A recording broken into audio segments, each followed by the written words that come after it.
ईश्वर अपने साथ है, डरने की क्या बात है। ईश्वर अपने साथ है, डरने की क्या बात है। सदा सफलता साथ हमारे, सदा सफलता साथ हमारे, हाथ में उसके हाथ है। ईश्वर अपने साथ है, डरने की क्या बात है। सदा सफलता साथ हमारे, सदा सफलता साथ हमारे, हाथ में उसके हाथ है। ईश्वर अपने साथ है, डरने की क्या बात है।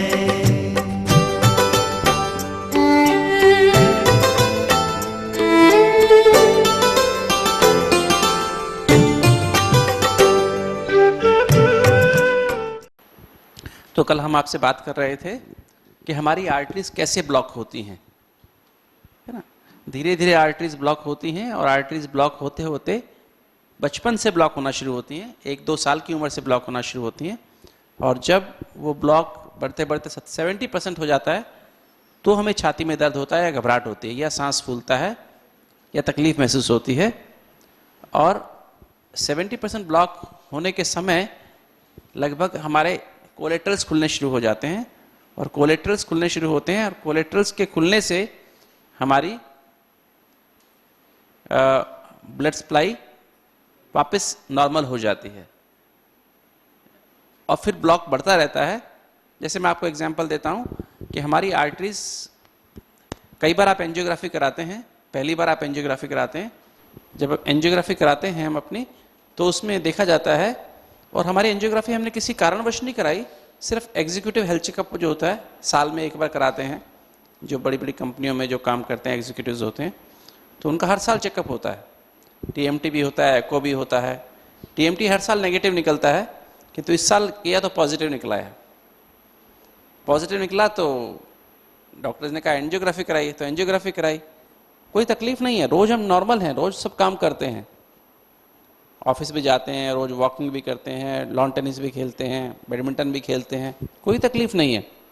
किंतु एंजियोग्राफी कराई तो पता लगा एक आर्टरी 100% बंद है, एक 80% बंद है, एक 70% बंद है, तीनों बंद है, कोई तकलीफ नहीं थी, सिम्टम कोई था ही नहीं, और तीनों आर्टरी बंद है और डॉक्टर कहता है बाईपास कराना पड़ेगा।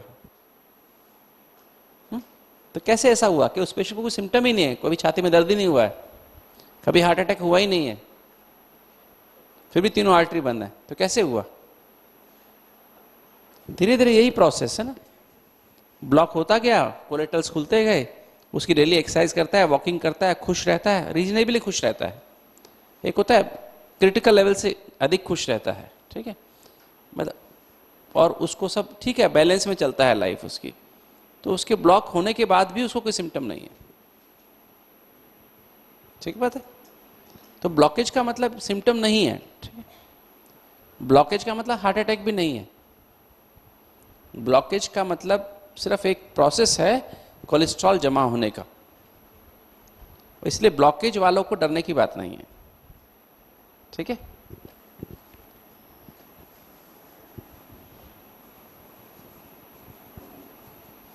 और मन के बारे में समझ गया, मन के बारे में बचपन से हमारे अंदर नेगेटिव बातें भरती गई हैं, और अब कुछ समय से क्या हो गया, ओवरफ्लो हो रहा है ना। जो बड़ी बड़ी बातें भी सहन हो जाती थी पहले, अभी छोटी बातें भी सहन नहीं हो रही हैं। कारण क्या? क्योंकि अंदर से पूरा ऊपर तक भर गया है। अब छोटी सी बात भी ओवरफ्लो के हार्ट पे असर कर रही है, किसी के हार्ट पे असर कर रही है, किसी के और अंग पे असर कर रही है। जो भी उसका अंग टारगेट ऑर्गन है वो असर, उस पर असर उसका हो रहा है। और साथ साथ जब भी वो बात, कोई भी बात आती है तो उसकी जैसी बहुत सारी बातें जीवन में पहले हो चुकी होती हैं, वो फाइलें भी खुल जाती है। जैसे वायरस आने पर, कंप्यूटर में वायरस आने पर फाइलें खुलती है ना अपने आप ही, उस तरह से फिर वापस फाइल्स खुलती जाती हैं। तो ये तो कल का आपका रिवाइज हो गया। अभी हम आपसे बात करेंगे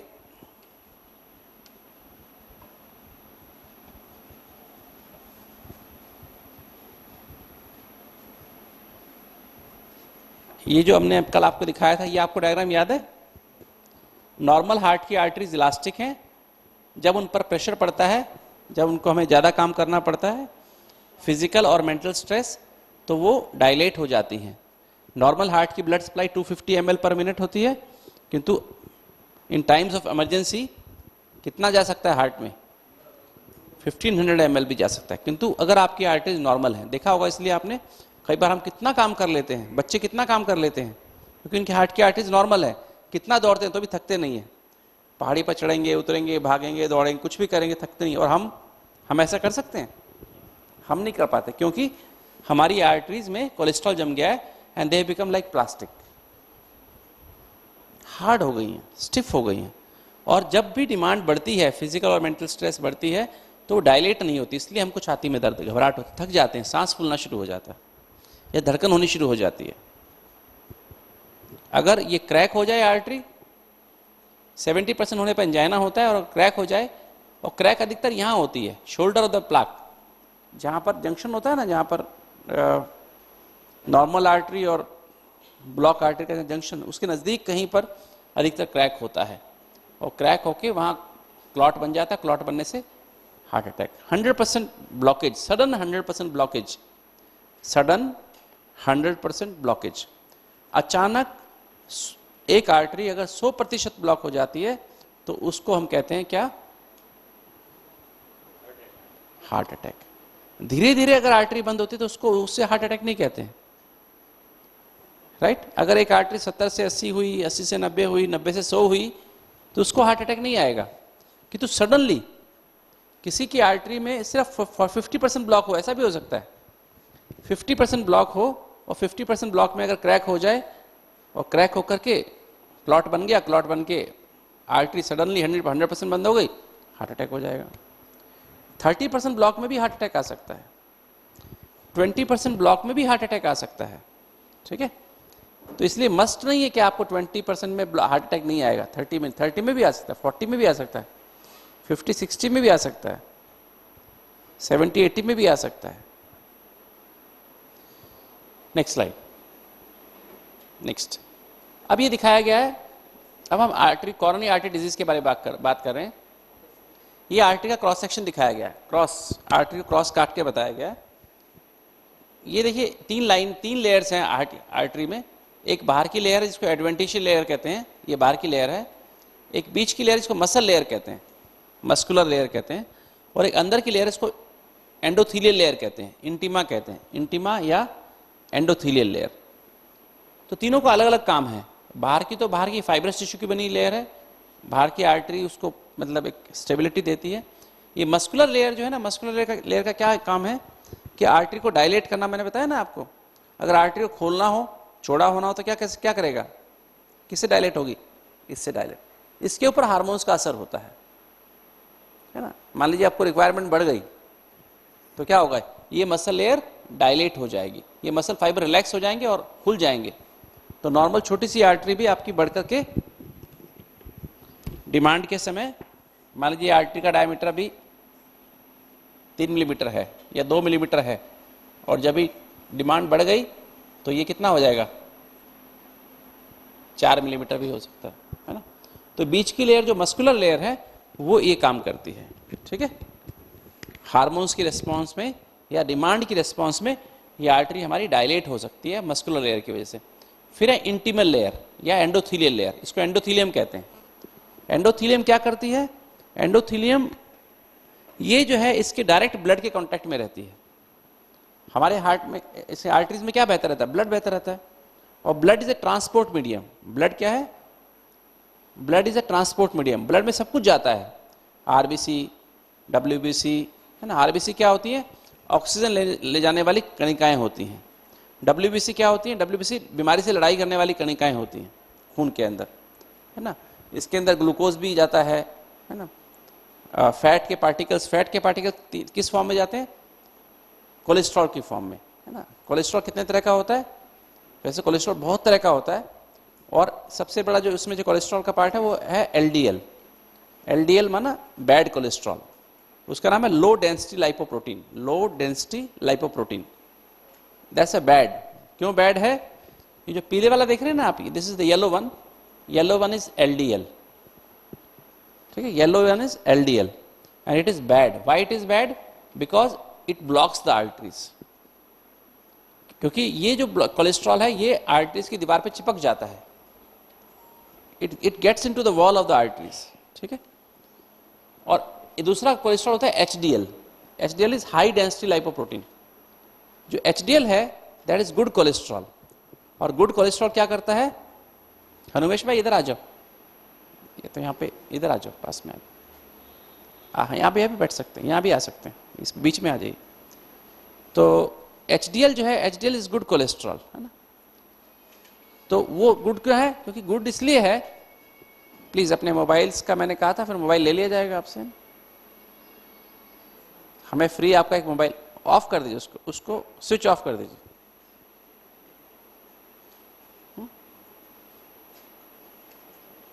स्विच ऑफ, स्विच ऑफ कर दीजिए।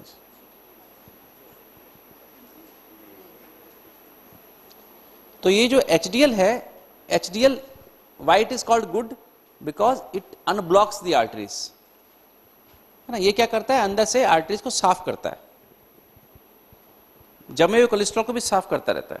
It does not allow the cholesterol to build up in the arteries, ठीक है। जैसे आपने देखा होगा, तेल जो होता है ना, तेल जो होता है, तेल कपड़े पे लग जाए तो क्या होता है? कपड़ा खराब करता है। और साबुन क्या होता है? साबुन साफ करता है। पर साबुन किस चीज से बनता है? साबुन किस चीज से बनता है? वो भी तेल से बनता है ना। तो एक तेल है कपड़ा खराब करने वाला, एक तेल है कपड़ा साफ करने वाला, ठीक है। ऐसा होता नहीं होता है? इसी तरह से एक कोलेस्ट्रॉल है आर्टरीज को ब्लॉक करने वाला, और एक कोलेस्ट्रॉल है आर्टरीज को साफ करने वाला, है ना। तो ये जो कोलेस्ट्रॉल जो है, दोनों के दोनों कोलेस्ट्रॉल कहां से आते हैं वो मैं बाद में बताता हूं। एक तीसरा फैट है, वो ट्राइग्लिसराइड उसे कहते हैं। क्या कहते हैं? ट्राइग्लिसराइड। ट्राइग्लिसराइड है स्टोरेज फैट, जो हमारे यहां पर पेट पर, थाइस पर, बॉडी पर ऐसे जमा होता है, वो स्टोरेज फैट है। तो LDL is bad cholesterol, HDL is good cholesterol and triglyceride is storage fat, ठीक है। तीन ही कोलेस्ट्रॉल हमको याद करने हैं, ठीक है।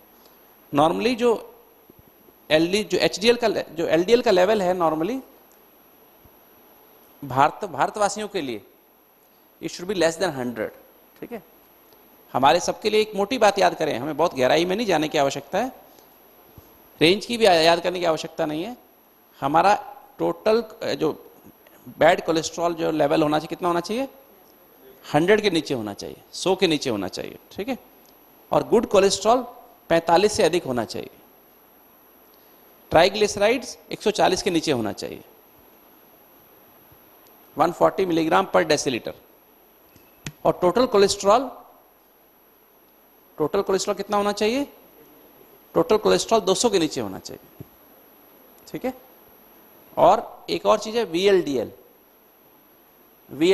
वेरी लो डेंसिटी लाइपोप्रोटीन, वो 30 के नीचे होना चाहिए, 30 के नीचे होना चाहिए।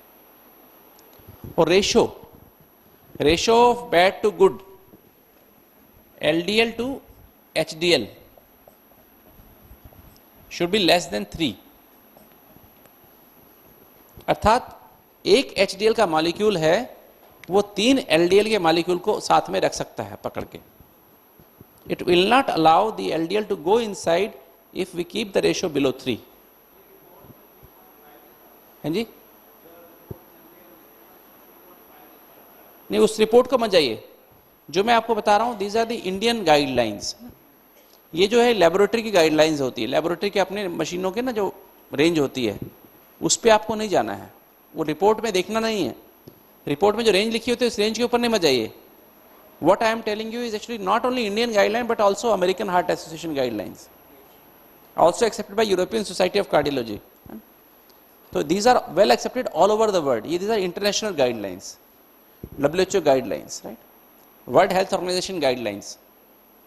Total cholesterol should be less than 200. LDL should be less than 100, HDL should be more than 45, triglyceride should be less than 140, VLDL should be less than 30. ठीक है, और एक हो गया हमारा ratio of bad to good, LDL to HDL should be less than 3. इतना याद कर लें तो भी अच्छा है. एक और रेशो याद कर सकते हैं, total cholesterol to HDL ratio, TC/HDL should be less than 4.5. ठीक है, इज दैट क्लियर? समझ में आ गई ये बात आपको? हमारा टोटल कोलेस्ट्रॉल 200 से कम होना चाहिए, LDL 100 से कम होना चाहिए, HDL 45 से अधिक होना चाहिए, और बहनों में 55, बहनों माताओं में 55 से, HDL जो है बहनों माताओं में ज़्यादा होना चाहिए, मेल्स में 45 या उससे अधिक, और बहनों में या माताओं में, फीमेल्स में 55 या उससे अधिक होना चाहिए. ठीक है, ट्राइग्लिसराइड 140 से कम होना चाहिए, VLDL 30 से कम होना चाहिए, और ratio of bad to good LDL to HDL 3 से कम होना चाहिए, और total cholesterol to HDL should be less than 4.5. ठीक है, इज दैट क्लियर? समझ में आ गई ये बात आपको? पक्का हो गया कि अंदर से रट्टा होना चाहिए. अब देखिए, एक मैं आपको कुछ सिचुएशंस में आपके सामने प्रेजेंट कर रहा हूं. मान लीजिए आपका LDL सिर्फ 100 है और HDL आपका 30 है, तो क्या होगा? कितना रेशो हो गया? 3.3 हो गया ना? खतरनाक है. LDL आपका 90 है किंतु HDL 25 है. LDL तो ठीक हो गया किंतु HDL बहुत कम है, तो भी कितना हो गया? खतरनाक हो गया ना? 3 से अधिक हो गया ना? 25 से करो तो 3 पॉइंट समथिंग हो गया, है ना? तो इस तरह से अगर ऐसा हो, 100 हो और ये 50 हो HDL, तो 2 रेशो हुआ, सेफ है. 100/45 हो गया तो सेफ है ना? अगर 120 है आपका LDL और ये 60 है तो भी अच्छा है ना? प्रेफरेबली 100 के नीचे हो तो LDL अच्छी बात है, किंतु अगर आपका HDL कई बार अच्छा होता है, बहुत अच्छा होता है, तो फिर भी इतना खतरा नहीं होता. ये देखने में है, जिनका HDL लेवल कम होता है 45 के नीचे, उनको हार्ट अटैक आने के चांस बहुत ज़्यादा रहते हैं. ठीक है, अब HDL और LDL में क्या फ़र्क है? जो LDL है ना, वो लो डेंसिटी है. लो डेंसिटी का मतलब क्या है? वो फ्लफी है. फ्लफी माना लो डेंसिटी, डेंसिटी माना जैसे रुई है ना, रुई कॉटन, वो लो डेंसिटी है, और लोहा क्या है? हाई डेंसिटी है. तो जो फ्लफी चीज होगी वो क्या होगी? चिपक जाएगी ना, और जो हाई डेंसिटी होगा वो बहता रहेगा, है ना? मतलब खून में जैसे वो जमेगा नहीं, ऐसे फालतू नहीं जमेगा, है ना, बल्कि वो सफाई करने काम आएगा, है ना? तो लो डेंसिटी चीजें चिपक जाती हैं और हाई डेंसिटी चीजें नहीं चिपकती हैं. अब हम उस चित्र पर आ जाएं.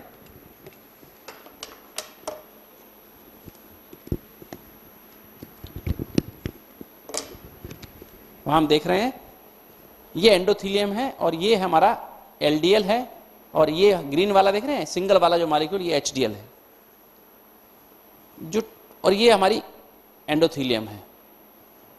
लेटेस्ट रिसर्च ये कहती है कि LDL और HDL कहां से आता है. पहली तो बात हमें समझनी है कि कोलेस्ट्रॉल हमारे लिए फालतू चीज नहीं है. कोलेस्ट्रॉल हमारे लिए फालतू चीज है कि खून में क्या? It is not waste. Cholesterol is very important. Cholesterol से हमारी सेल्स की दीवारें बनती हैं, जो हमारी बॉडी सेल से बनी, कोशिकाओं से बनी है. जैसे बताया होगा आपको पहले, 70,000 बिलियन सेल से हमारी बॉडी बनी हुई है. 70 to 80,000 बिलियन सेल्स. पूरे वर्ल्ड की पॉपुलेशन कितनी है? 700 करोड़ से कम, मतलब 7 बिलियन से कम. और हमारी बॉडी में कितनी पॉपुलेशन है? 70 to 80,000 बिलियन. और हर सेल जिंदा है, हर सेल सांस लेती है, हर सेल उसको ऑक्सीजन लेगी अंदर, कार्बन डाइऑक्साइड बाहर निकालेगी। हर सेल को ग्लूकोज चाहिए, प्रोटीन चाहिए, फैट चाहिए, विटामिन चाहिए, मिनरल्स, सब कुछ चाहिए। उसको यूज़ करती है और यूज़ करके फिर टॉक्सिन्स को बाहर निकालती है। तो हर सेल जिंदा है और हर सेल में को एनर्जी भी चाहिए, एनर्जी चाहिए ना, मैं प्रोटीन जब बताया मैंने, सारी चीज़ें इस तरह से चाहिए। तो 70 to 80,000 बिलियन सेल जिंदा हैं और वो कार्य कर रही हैं। इसी तरह से हमारी जो हमारी आर्टरीज जो ब्लॉक होती है, तो cholesterol is a good thing. इसे येलो रंग का होता है यूजुअली, इट्स येलो कलर, जैसे एलडीएल स्पेशली येलो कलर का होता है। और इससे हमारे hormones, most of the hormones इससे ही बनते हैं, कोलेस्ट्रॉल से बनते हैं। सेल्स की दीवारें बनती हैं, और भी बहुत सारी जगह ये यूज होता है। It's not a waste thing. कई बार कहते हैं ना कोलेस्ट्रॉल बॉडी में हो ही ना हो, ऐसा नहीं। Cholesterol is important. Cholesterol level अगर बहुत लो हो जाए, रिसर्च में पाया गया बहुत लो होने पर आपके अंदर इरिटेशन आती है, आपकी इरिटेबल नेचर बन जाती है, होमिसाइडल, झगड़ा करने वाली टेंडेंसी बन जाती है, होमिसाइडल टेंडेंसीज बन जाती है। कुछ रिसर्चेज में ऐसा पाया गया है। तो कोलेस्ट्रॉल, एक मन से पहली बात निकाल दीजिए, cholesterol is not bad, all cholesterol is not bad. ठीक है, ओके, यस ब्रदर, ठीक है। हाँ, कोलेस्ट्रॉल तीन तरह का बताया, एलडीएल, एचडीएल, ट्राइग्लिसराइड्स। तो 25% कोलेस्ट्रॉल खाने में आता है। कहाँ से आता है? खाने में से। उस खाने में 25% कोलेस्ट्रॉल जो आता है वो कहाँ से आता है? जो एलडीएल कहाँ से आता है? एलडीएल आता है पराठा, पकोड़ा, समोसा, मिठाई, sweets, all fried foods and fast foods, they contain bad cholesterol, LDL. Paratha, pakora, samosa, मिठाइयाँ, आइसक्रीम्स, हैमबर्गर्स, पिज्ज़ा, चिप्स, है ना, जो पापड़ तल के खाते हैं, ये पूरी, है ना, ये सब चीज़ें क्या है? एलडीएल है, बैड कोलेस्ट्रॉल है। सभी खाते हैं ना, सभी ने खाया है ना, तो ये बैड कोलेस्ट्रॉल है। और गुड कोलेस्ट्रॉल कहाँ से आता है? गुड कोलेस्ट्रॉल आता है कहाँ से? फ्रूट्स, वेजिटेबल्स, है ना, फलों से, सब्जियों से, अंकुरित, जो सुबह अंकुरित खाया ना, अंकुरित मूंग, मेथी, चना, गेहूं खाया, उसमें से, हरी मिर्च, नींबू, है ना, ये जो आपको खाने को दिया, सुबह आपको बादाम अखरोट दिया खाने को, रात को 5 बादाम भिगोए थे, 1 अखरोट, तो खाने को जो मिला सुबह, उसमें गुड कोलेस्ट्रॉल है।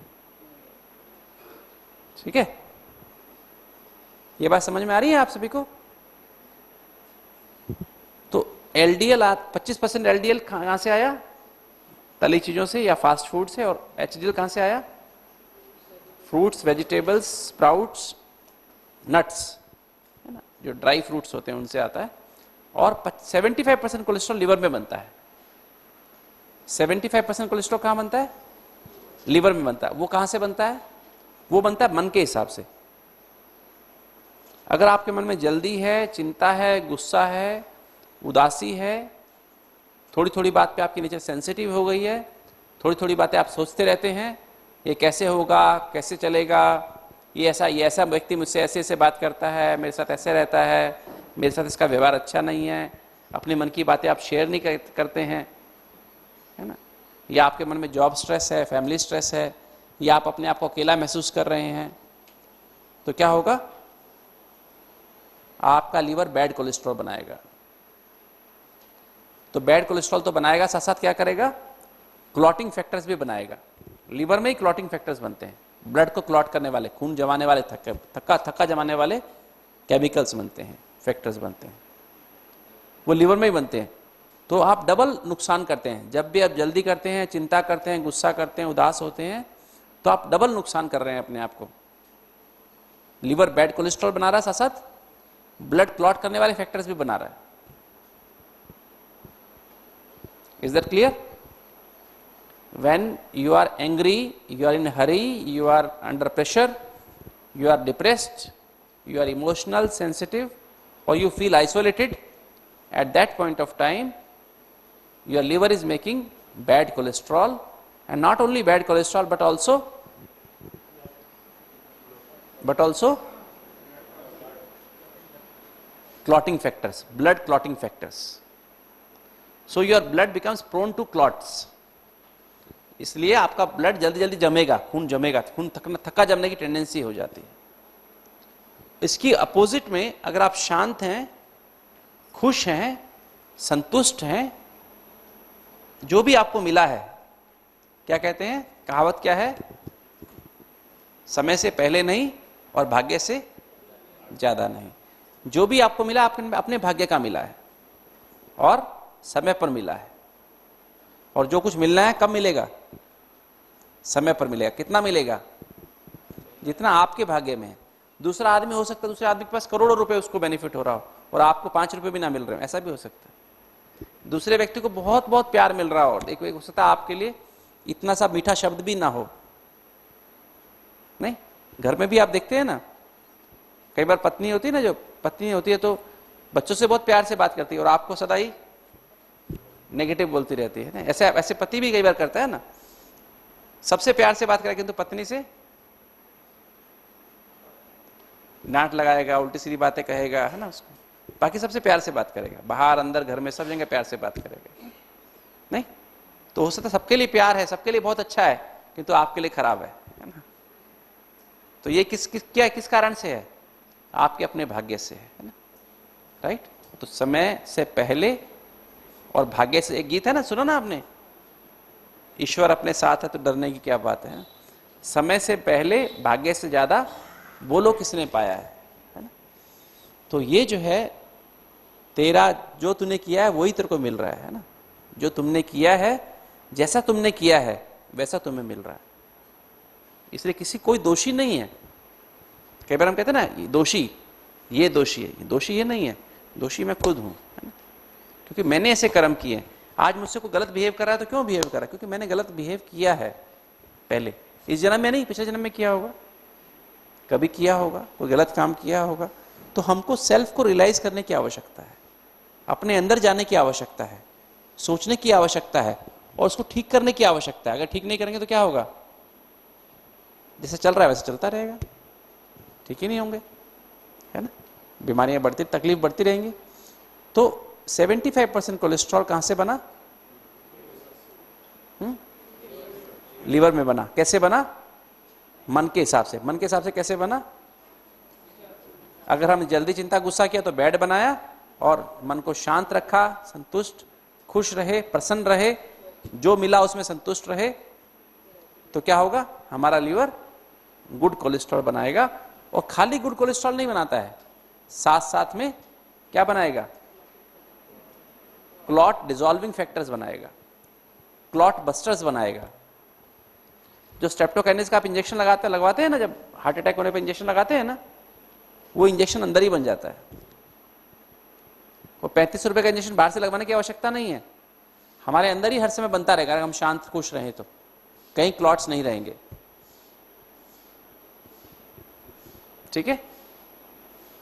तो बीमारी कहां से आई, हार्ट की बीमारी कहां से आई बताइए। हाँ, 75% यहां से आई, 25% यहां से आई, ठीक है प्रदीप जी, ठीक बात है।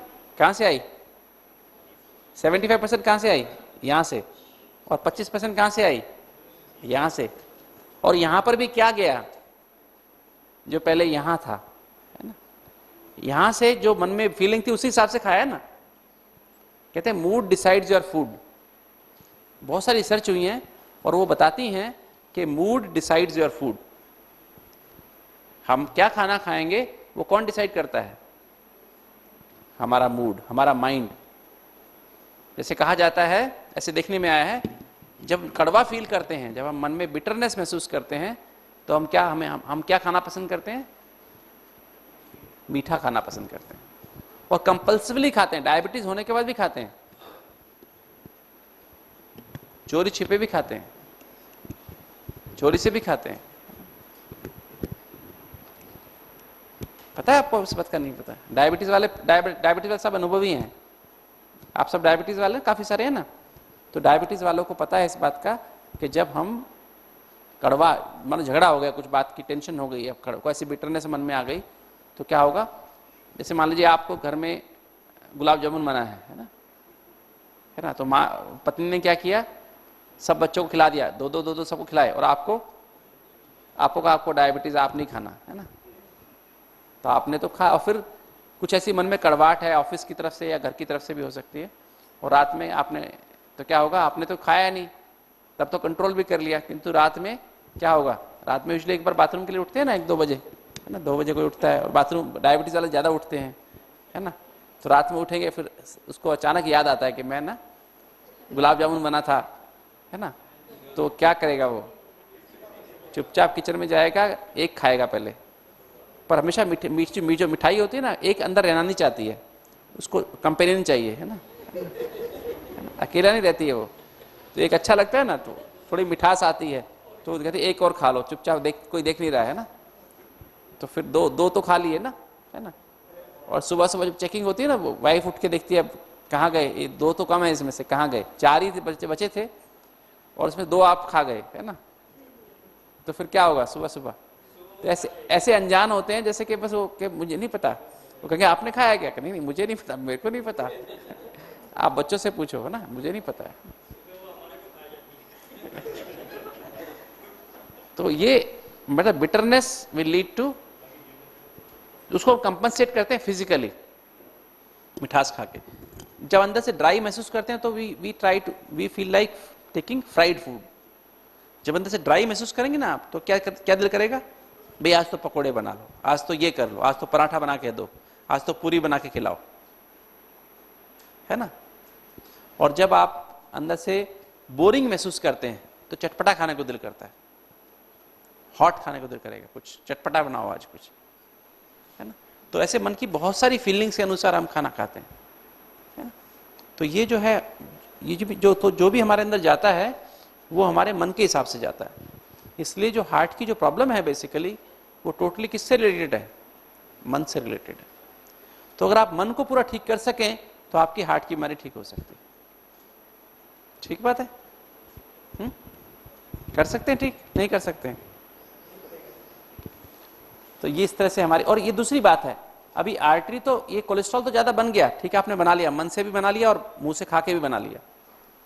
अब अंदर कैसे जाएगा? अगर मैं नमक को यहां रख दूं तो खून में जाएगा क्या? कि तो कभी जाएगा? अगर स्किन में क्रैक होगा या कोई घाव होगा, उस पर नमक रखें तो क्या होगा? खून में जाएगा। इसी तरह से जब तक ये एंडोथेलियम डैमेज ना हो तब तक कोलेस्ट्रॉल अंदर नहीं जाता है। ये जो अंदर की लाइनिंग है डैमेज ना हो, और एंडोथेलियम को डैमेज कौन करता है? जैसे अगर आप एक सिगरेट पीते हैं तो 40 मिनट के लिए हमारी दीवार डैमेज हो जाती है, 40 मिनट तक कोलेस्ट्रॉल अंदर जाता रहेगा, दीवार डैमेज हो जाएगी। जैसे दिखाया ना यहां से, नेक्स्ट स्लाइड दिखाएं, नेक्स्ट स्लाइड, नेक्स्ट।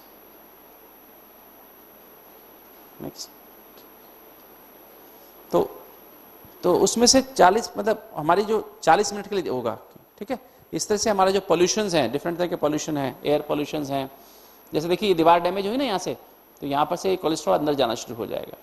ये दिखाया कोलेस्ट्रॉल अंदर जा रहा है ना, ये दीवार में, तो ये एलडीएल अंदर जा रहा है ना, ये एंडोथेलियम है। तो ऐसे ही पॉल्यूशन, जैसे हमारे आजकल बहुत सारी ट्रैफिक में बहुत पॉल्यूशन रहता है ना, तो उस समय भी हमारी, जब हम पॉल्यूशन के अंदर जाते हैं तो हमारी वो आर्टरीज के अंदर वो दूसरी अमोनिया गैस है, मीथेन गैस है, दूसरी और भी सल्फर डाइऑक्साइड है, वो गैसेज जाती हैं। जब हम इनहेल करते हैं तो हमारी आर्टरीज में कोलेस्ट्रॉल अंदर जल्दी जाएगा, ठीक है। ऐसे ही और भी फूड में कुछ ऐसे जो हम लोग यूज़ करते हैं ना, क्या बोलते हैं उनको, प्रिजर्वेटिव्स यूज़ करते हैं, बेंजाइल बेंजोएट है, और बहुत सारी बातें होती हैं जो फूड में डाली जाती हैं, जैम्स में डाली जाती हैं, जितने भी कैंड फूड्स आते हैं उनके अंदर डाली जाती है। इंसेक्टिसाइड्स हैं, पेस्टिसाइड्स हैं, और भी जो खाद डाली जाती हैं खाना बनाते समय, खाना को जब वो सब्जियों को उगाते हैं, तो वो सब भी क्या करते हैं? एंडोथेलियम को डिस्टर्ब करते हैं, खराब करते हैं, एंडोथेलियम को डैमेज करते हैं। तो ये तो कुछ फूड चीज़ें हो गई जो थोड़े समय के लिए डैमेज, कुछ मिनटों के लिए या कुछ घंटों के लिए डैमेज करते हैं। किंतु देखने में आया है जब आप एक बार गुस्सा करते हैं तो एक बार का किया हुआ गुस्सा 72 घंटे तक आपकी दीवार को डैमेज करता है। कितनी देर डैमेज करता है? 72 आवर्स तक। अगर एक बार आपने गुस्सा किया तो 72 घंटे तक वो दीवार क्या होगी? कोलेस्ट्रॉल के लिए फ्री मीडियम बन जाएगी। कोलेस्ट्रॉल एंटर करता रहेगा, करता रहेगा, करता रहेगा, करता रहेगा। अगर एक बार आपने जल्दीबाजी की, जल्दी प्रेशर टाइम के प्रेशर में आ गए तो 18 घंटे तक आपकी दीवार डैमेज होती रहेगी, एक बार प्रेशर में आए तो। चिंता की तो लगभग वो भी 18 घंटे है, और उदास एक बार हो गए तो 5 दिन के लिए आपकी दीवार डैमेज हो जाएगी। उदास एक बार नहीं, मूड ऑफ कर लेते हैं ना, जैसे आपने देखा एक बार गुस्सा करने से इफेक्ट कितनी देर तक रहता है? बहुत लंबे समय तक हमारा एक cascade of process, cascade of changes शुरू होता है बॉडी में, और उसके बाद एक के बाद एक के बाद एक के बाद ऐसे प्रोसेस चलते हैं, हार्मोन्स ऐसे एंजाइमेटिक चेंजेस बॉडी में चलते हैं कि वो दीवार डैमेज होती जाएगी, होती जाएगी, होती जाएगी, होती जाएगी। इसी तरह से इसमें होता है, उदासी में होता है। आइसोलेशन, जब अपने आप को अकेला महसूस करते हैं, अपने मन की बातें कह नहीं पाते हैं, लैक ऑफ इमोशनल सपोर्ट, मन में विचारों का बहुत प्रेशर बन गया है, आपके जो मन में टेंशन्स हैं, आपकी जो आप कहना चाहते हैं नहीं कह पा रहे हैं अपने मन की बातें, तो प्रेशर बन जाता है, तो वो कितनी देर तक एंडोथेलियम को डैमेज करता रहता है। तो ये जो है मुख्य जो कारण, इसलिए कहते हैं कि हमारे मन की जो बातें हैं वो मुख्य हैं। ठीक है, तो क्या करें? गुस्सा करना पड़ेगा ना, फिर अभी तो करना पड़ेगा ना, चिंता भी करनी पड़ेगी, जल्दी भी करनी पड़ेगी, उदास भी होना पड़ेगा ना। यस ब्रदर, ब्लॉकेज भी होना पड़ेगा। क्या करें? अभी तो आप वो चेंज नहीं करेंगे तो ये तो होना ही पड़ेगा। और जब आप चिंता गुस्सा कर रहे हैं, साथ साथ क्लॉटिंग फैक्टर भी बन रहे हैं, तो क्लॉट बनेंगे तो हार्ट अटैक भी होना ही पड़ेगा। नहीं, कहाँ बच सकते क्या? तो ये है तरीका आर्टरीज के ब्लॉक होने का। तो कितनी मेहनत की है आपने, सोचो जरा, कितने साल दिन रात मेहनत की है आपने, नहीं है ना? बहुत मेहनत करके आर्टरीज ब्लॉक की हैं। दिन में भी गुस्सा किया तो रात में सपने भी गुस्से के देखे हैं, है ना? सपने भी तो वही आते हैं जो रात में, दिन में काम करते रात में वही तो आता है ना, नहीं? यहां से भी ब्लॉक किया, यहां से भी ब्लॉक किया, नहीं? तो आपने सोचा हार्ट पूरा ठीक खराब करना ही चाहिए। मेरा अपना हार्ट थोड़ी ना, दुश्मन का हार्ट है तो उसको तो खराब कर ही दे ना, नहीं ऐसा? यस, आइसोलेशन तो एक बार फीलिंग ऑफ आइसोलेशन आ गई तो कितने दिन तक आप जब तक अपने आप को उसमें नहीं लाएंगे तब तक डैमेज ही रहेगा ना, है ना? फीलिंग ऑफ आइसोलेशन तो बहुत लंबा समय चलती है ना। ठीक है, नेक्स्ट स्लाइड। ये देखिए ब्लॉक कैसे आर्टरी हो जाती है, कैसे हो जाती है। Next slide. नेक्स्ट देख कैसे एक छोटा सा शेक रह जाता है। Next slide. ये कैसे कैल्शियम भी जमा हो जाता है दीवार के अंदर। नेक्स्ट। तो ये जब 70% ब्लॉक हुई तो एंजाइना हुआ, और जब ये क्रैक हो गया तो क्रैक होने से क्लॉट बना, और क्लॉट बनने से हार्ट अटैक हो गया। और मैं आपको ये बात क्लियर कर दूं अभी बहुत साफ शब्दों में, अभी तक विश्व में कोई दवाई नहीं बनी है जो ब्लॉक को खोल सके।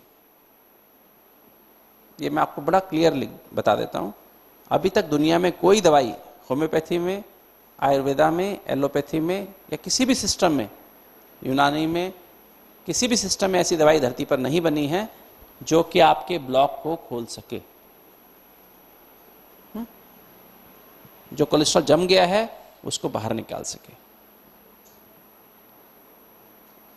आप सुनते होंगे कई लोग कहते हैं लौकी का रस पियो तो ब्लॉक खुल जाते हैं, कोई कहते हैं अर्जुन की छाल का रस पियो तो ब्लॉक खुल जाते हैं, कोई कहते हैं प्राणायाम करो तो ब्लॉक खुल जाते हैं, है ना? कोई कहते हैं वो क्या करो तो किलेशन थेरेपी होते हैं ना, EDTA देते हैं, उससे ब्लॉक खुल जाते हैं। There is no evidence, there is no documentary evidence to prove कि ब्लॉकेज खुलते हैं। साइंटिफिक एविडेंस नहीं है दुनिया में कहीं भी इस बात के बारे में।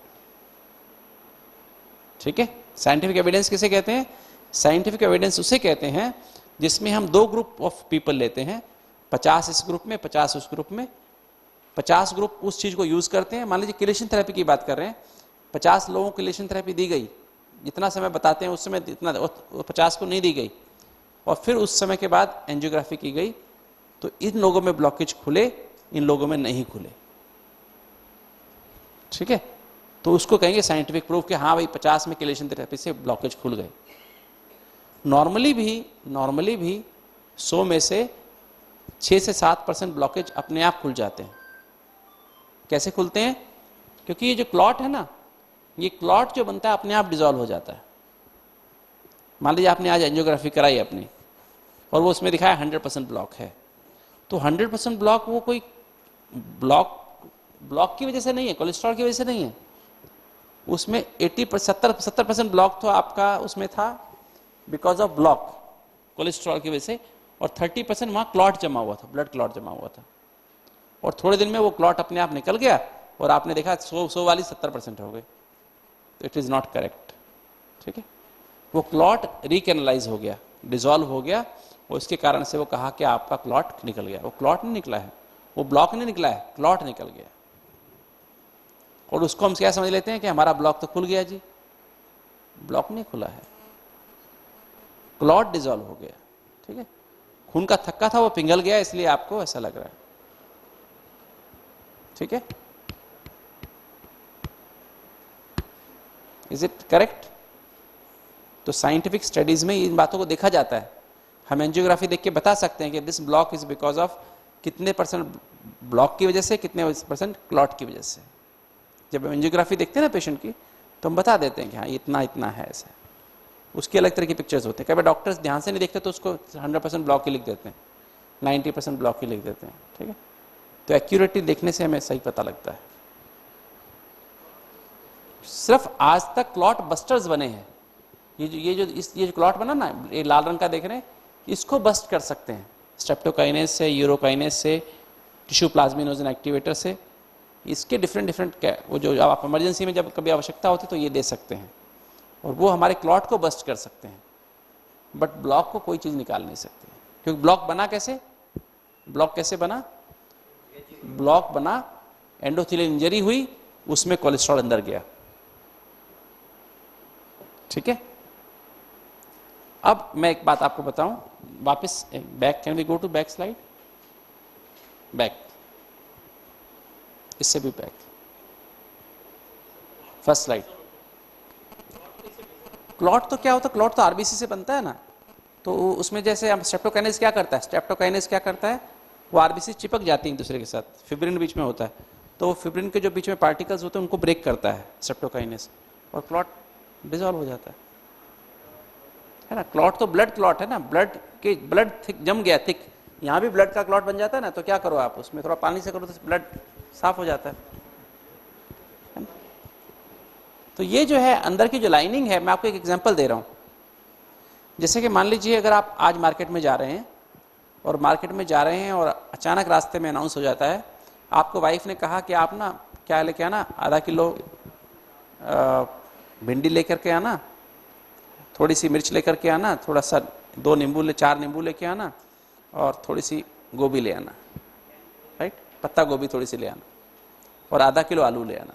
ठीक है, ऐसे बोला ना, 2 दिन की सब्जी मंगाई ना आपसे, और रास्ते में अनाउंसमेंट हो गई कि अभी अचानक पाकिस्तान ने भारत पर अटैक किया है, एक मिसाइल गिरी है, और भारत में क्या हो गया, इमरजेंसी लागू कर दी गई है ना, president of India has declared emergency. तो आप क्या करेंगे? रास्ते में थे आप और अनाउंसमेंट हो गई, तो क्या करेंगे आप? क्या घर वापस आ जाएंगे? मार्केट में पहुंच गए लगभग, तो क्या लेकर के आएंगे मार्केट से? हाँ, 10 किलो गोभी लेके आएंगे, 10 किलो भिंडी लेके आएंगे, क्या लेके आएंगे? ज्यादा से ज्यादा माल लाएंगे, पर कौन सा माल ज्यादा लाएंगे? भिंडी, 10 किलो भिंडी लेके आएंगे, 10 किलो पत्ता गोभी लेके आएंगे। वो सब्जी ज्यादा लाएंगे जो सब्जी ज्यादा दिन चले, जैसे आलू है, आलू बहुत दिन चल सकता है ना। टमाटर लाएंगे जो, ताकि लंबा समय, दालें ले आएंगे, दाल ले आएंगे मार्केट से, कि दाल बाद में खराब नहीं होती ना, है ना, तो है ना, तो ऐसी चीज लेकर के आएंगे, मतलब, और सस्ती भी नहीं, महंगी रेट पर भी लेके आएंगे, है ना। नहीं, ऐसा नहीं करेंगे। तो ऐसा ही हमारी बॉडी में होता है। कोलेस्ट्रॉल तो बहने के लिए है, जमने के लिए नहीं है। कोलेस्ट्रॉल इज ब्लड तो ट्रांसपोर्ट मीडियम है ना, लीवर से बना, लीवर से बन के जहां चाहिए वहां सप्लाई हो रहा है। लीवर से बना, यहाँ पे एड्रिनल ग्लैंड को चाहिए, थायराइड को चाहिए, पिट्यूटरी ग्लैंड को चाहिए, जहां हार्मोन बनने हैं, सेल्स को दीवार बनाने के लिए चाहिए, रॉ मटेरियल लेते हो, है ना, रॉ मटेरियल सप्लाई हो रहा है। तो ब्लड में कोई ये था ना, ये नहीं था कि जो कोलेस्ट्रॉल नसों में चिपकने के लिए पैदा होता है, नहीं, it is not like that. It is suppose to be transported by the blood to various cells of the body for manufacturing different things. ठीक है, तो ये तो यहां ट्रांसपोर्ट मीडियम था और यहां ऐसा हो रहा था, किंतु अभी इमरजेंसी डिक्लेयर हो गई। क्या डिक्लेयर हो गई? आपने गुस्सा कर दिया, तो गुस्सा किया तो क्या इमरजेंसी डिक्लेयर हो गई? गुस्सा माना इमरजेंसी, जल्दी माना इमरजेंसी, चिंता माना इमरजेंसी, नहीं, उदासी माना इमरजेंसी।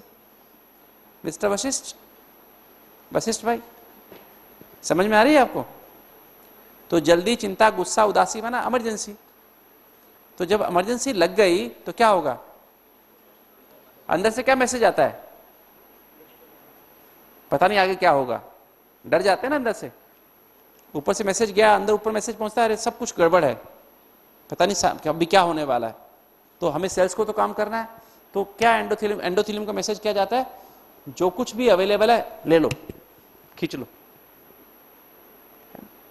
तो वो क्या करती है, दीवार क्या करती है, जहां पर डैमेज होता है, हमारे विचार हमारी दीवार को, एंडोथेलियम को डैमेज करते हैं। सारी एंडोथेलियम को डैमेज नहीं करते हैं, जो कुछ एंडोथेलियम, कुछ तरह के विचार एलईडी को डैमेज करते हैं, एलईडी के प्रॉक्सिमल पार्ट को। ये देखिए भाई साहब पीछे, हाँ, अलर्ट होके बैठे अवधेश भाई, हाँ सब अलर्ट है, सीधे होके बैठे। स्टूडेंट कैसे बैठते हैं? हाँ लिखो, भले लिखो, पर सीधी कमर, सीधी कमर सीधा रख के बैठे ना। तो एंडोथेलियम को कुछ तरह के विचार, कुछ पार्ट एंडोथेलियम को, जैसे दिमाग है ना हमारा, यहाँ पर एक स्पीच एरिया है, अगर उसको डैमेज कर दो, जीभ भले हो, मुंह भले, हमारा वोकल कॉर्ड बिल्कुल ठीक ठाक है, तो भी बोल नहीं सकेंगे, आवाज आएगी नहीं यहाँ से। ये इसका कंट्रोलिंग सेंटर है। यहाँ डैमेज हो गया तो ये पूरी आवाज चली जाएगी। यहाँ डैमेज हो गया तो हमारा इसका अपोजिट साइड का हाथ पैर चला जाएगा। इधर डैमेज हो गया तो इस साइड का हाथ पैर चला जाएगा। अगर यहाँ डैमेज हो गया तो प्लॉट बन गया इस एरिया में, तो आंखें होते भी आंखों से दिखाई नहीं देगा।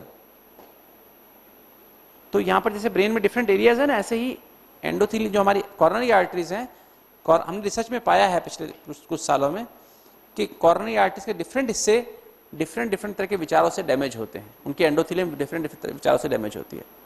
तो जहां पर वो विचार डैमेज करेंगे एंडोथेलियम को, वहीं पर ये कोलेस्ट्रॉल डिपॉजिट होना शुरू हो जाएगा। वहीं की एंडोथेलियम खराब होकर के और वहां से कोलेस्ट्रॉल को एंट्री देना शुरू कर देगा। तो कोलेस्ट्रॉल जल्दी अंदर घुसना शुरू कर देगा। ठीक है, ये बात समझ में आई आपको? तो इस तरह से वो, जब वैसे हमारा 36 घंटे के लिए इमरजेंसी, 36 घंटा कोलेस्ट्रॉल अंदर जाता ही रहेगा।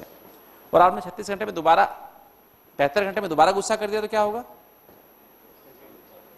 फिर डबल स्पीड से अंदर जाएगा। और 3 बार गुस्सा कर दिया तो ट्रिपल स्पीड से अंदर जाएगा। और ज्यादा गुस्सा कर दिया तो 4 गुना स्पीड से अंदर जाएगा।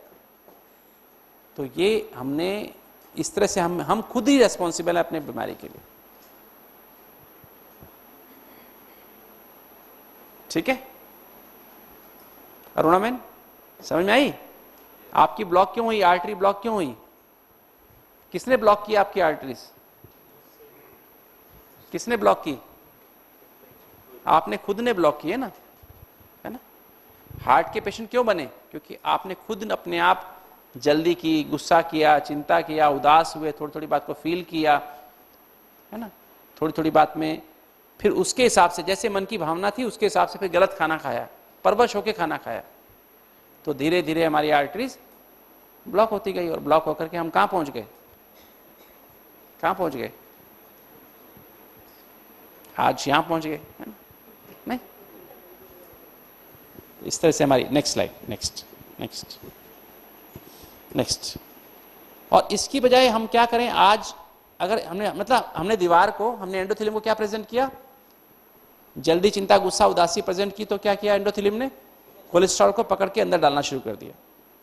और आज हम एंडोथेलियम को क्या करें, शांति प्रेम खुशी दे दें तो क्या होगा,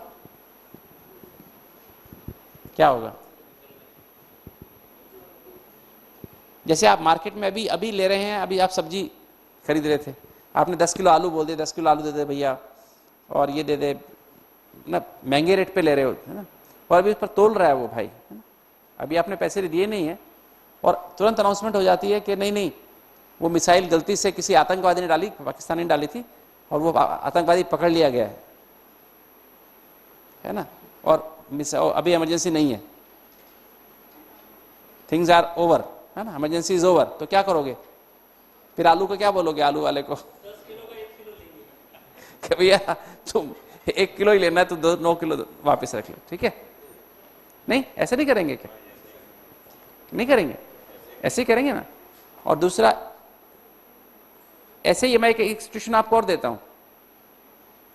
मान लीजिए अभी आपके एरिया में रॉयट हो गया है, ठीक है, हिंदू मुसलमान का एरिया, जैसे अहमदाबाद में जैसे होता है ना, तो हिंदू मुस्लिम एरिया है, पास पास घर हैं, और राइट हो गया है।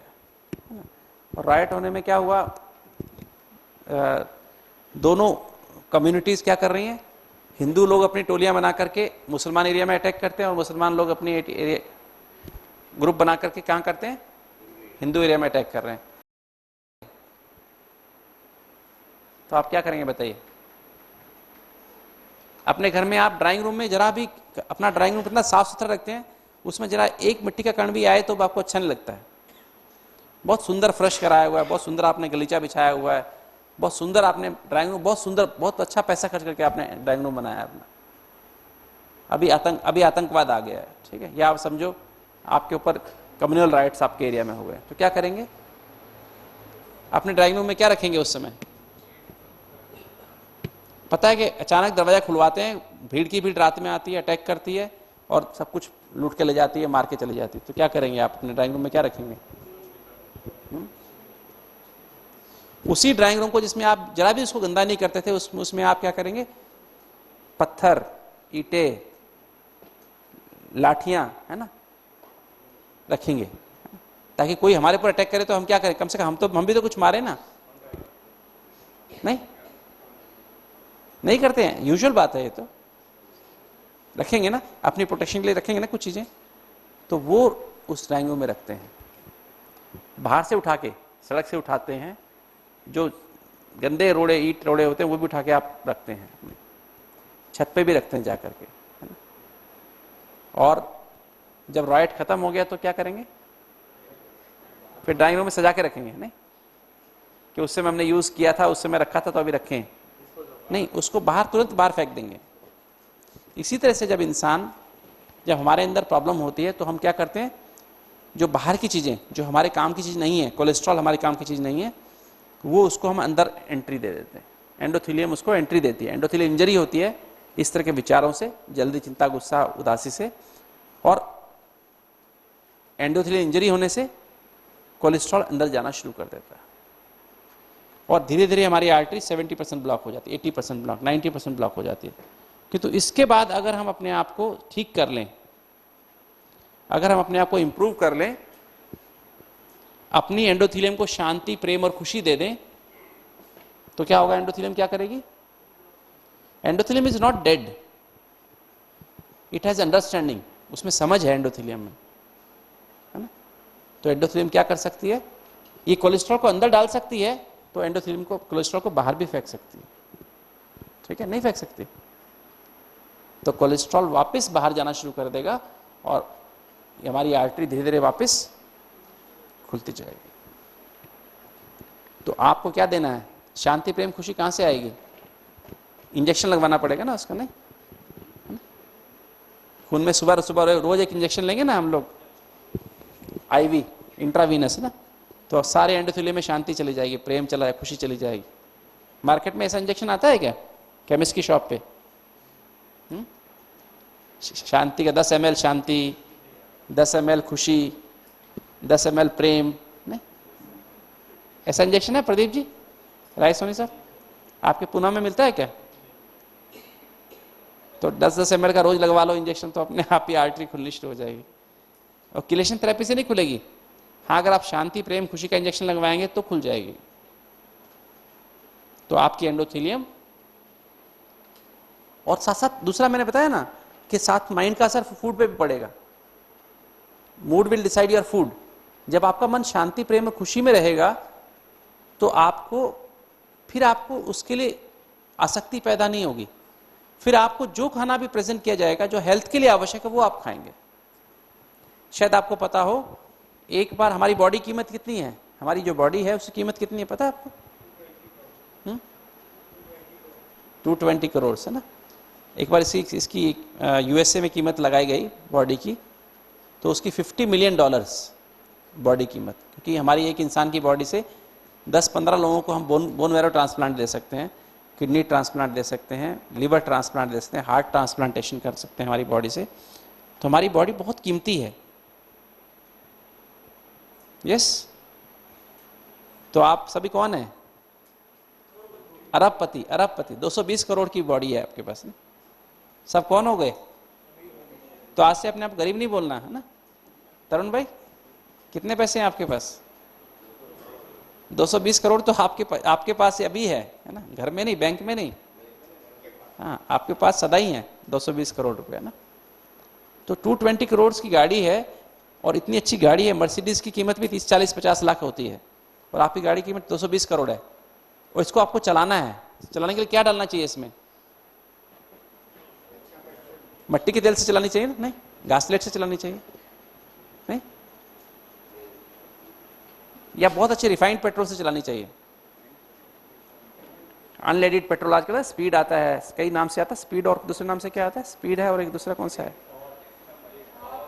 पावर है ना। तो अच्छे अच्छे पेट्रोल जो स्पेशल आते हैं उनसे चलाना चाहिए ना। और ये जो आप खाते हैं ना, पराठा, पकोड़ा, समोसा, मिठाई, आइसक्रीम, और क्या क्या चीज़ें होती हैं भाई अनिल भाई? कौन सी चीज़ें होती हैं? पिज़्ज़ा, हैमबर्गर, है जी, ये सब घासलेट है, मिट्टी का तेल। और मिट्टी का तेल इसमें डालो, और फिर आपको मेरी गाड़ी बहुत अच्छी चले, स्पीड से चलेगी, धुआं देगी सिर्फ, है ना, धुआं देगी और फिर बंद हो जाएगी, और आवाज करेगी जोर जोर से। जैसे आपकी अभी गाड़ी चलती है ना, आवाज करती है ना, आवाज करती है, धुआं देती है और बंद हो जाती है। मेरे से चला नहीं जाता है, मेरी तो टांगों में दर्द हो रहा है, मेरे को ऐसा हो रहा है, मेरी कमर में दर्द हो रहा है, मेरे सिर में दर्द हो रहा है ना, मेरा तो सांस फूलता है, चलता हूं तो तकलीफ होती है, घबराहट होती है ना। ये क्या चीज है? कैसे गाड़ी खराब की आपने नरसैया जी, डॉक्टर नरसैया जी? गाड़ी कैसे खराब की? घासलेट डाल के, है ना। पेट्रोल की गाड़ी को आपने किससे चलाया है? मिट्टी के तेल डाल के चलाया, और फिर कहते हो हमारी गाड़ी खराब हो गई।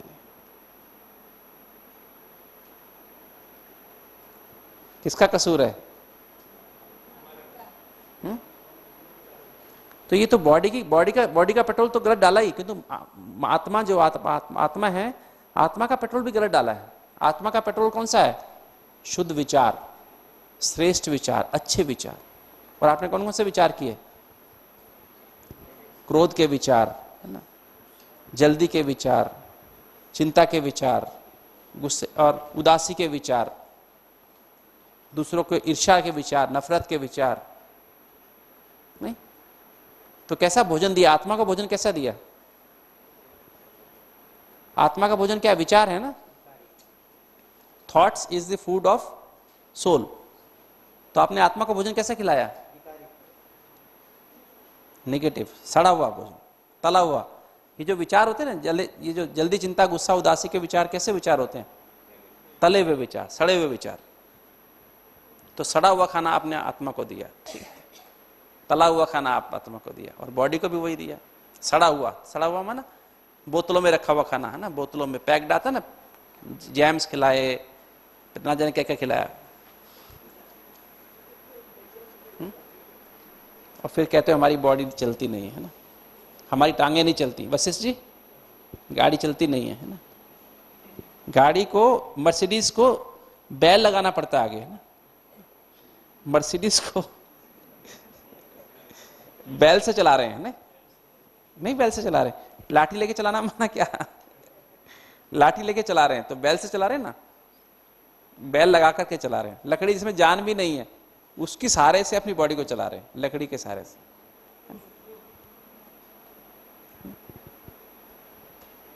कितनी दया की बात है ना। तो भगवान रेस्पॉन्सिबल है इसके लिए। कहते हैं भगवान तुमने ऐसा क्यों दुख मेरे को क्यों दिया? भगवान ने दिया क्या? किसने दिया? डॉक्टर शारदा किसने दुख दिया बताइए? किसने दुख दिया आपको? आपकी आर्टरीज किसने ब्लॉक की? कोलेस्ट्रॉल ने की। कोलेस्ट्रॉल कहां से आया? अपने आप अंदर चला गया।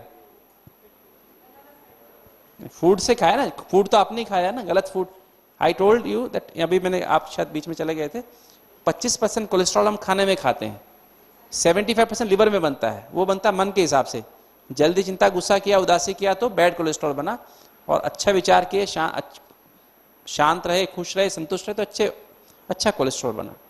और एंडोथेलियम डैमेज कैसे हुई? हमारे विचारों से हुई, गलत फूड से हुई, वो भी उसी से डैमेज।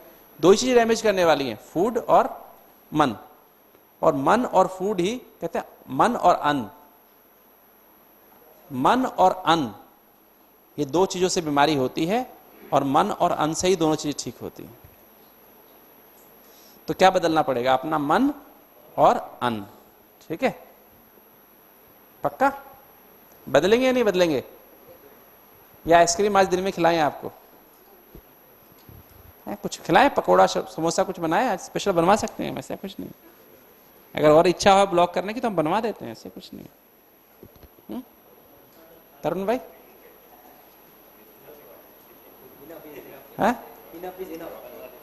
Enough is enough.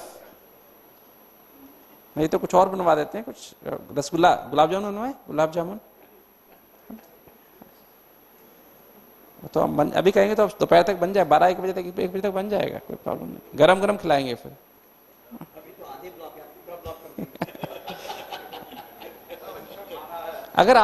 अगर हम आपको एक चीज दें, आपको बर्फी बहुत अच्छी लगती है, आपको बर्फी होती ना, खोए की बर्फी बहुत अच्छी लगती है, बहुत बचपन से स्वाद है खाने का, किंतु आपको आपके सामने वो बर्फी प्रेजेंट की, प्लेट में रख के बर्फी आपके स्वाद की बढ़िया बर्फी, एक काजू की बर्फी, उस पे चांदी का वर्क लगा हुआ है ना, किंतु कान में आके जैसे खाने लगे ना आप, तो कान में कहा थोड़ा सा इसमें जहर है, थोड़ा सा, तो क्या होगा आपको? थोड़ा सा जहर है, थोड़ा इशारा किया कान में, तो क्या करेंगे आप? फिर भी खाएंगे ना? नहीं खाएंगे? क्या हमारी फेवरेट चीज है ना? नहीं फेवरेट है, भले जहर है तो क्या हो गया, पर हमारी फेवरेट चीज तो खाएंगे ना हम? नहीं खाएंगे? नहीं खाएंगे? थोड़ा सा जहर है, पूरा नहीं मरेंगे, थोड़ा मरेंगे, ये भी गारंटी है, पूरा नहीं मरेंगे, थोड़ा मरेंगे। अच्छा बैठे बैठे बताता हूँ। हाँ जी, हाँ जी। तो इसलिए आपको मैंने बता दिया, जो आपको अच्छा लगता है ना, उसमें जहर है। ठीक है, that is bad cholesterol and that blocks your arteries. और लाइफ, ऑक्सीजन इज लाइफ, और ऑक्सीजन किसके थ्रू जाती है? ब्लड के थ्रू, और आप उस ब्लड के फ्लो में बाधा बन रहे हैं।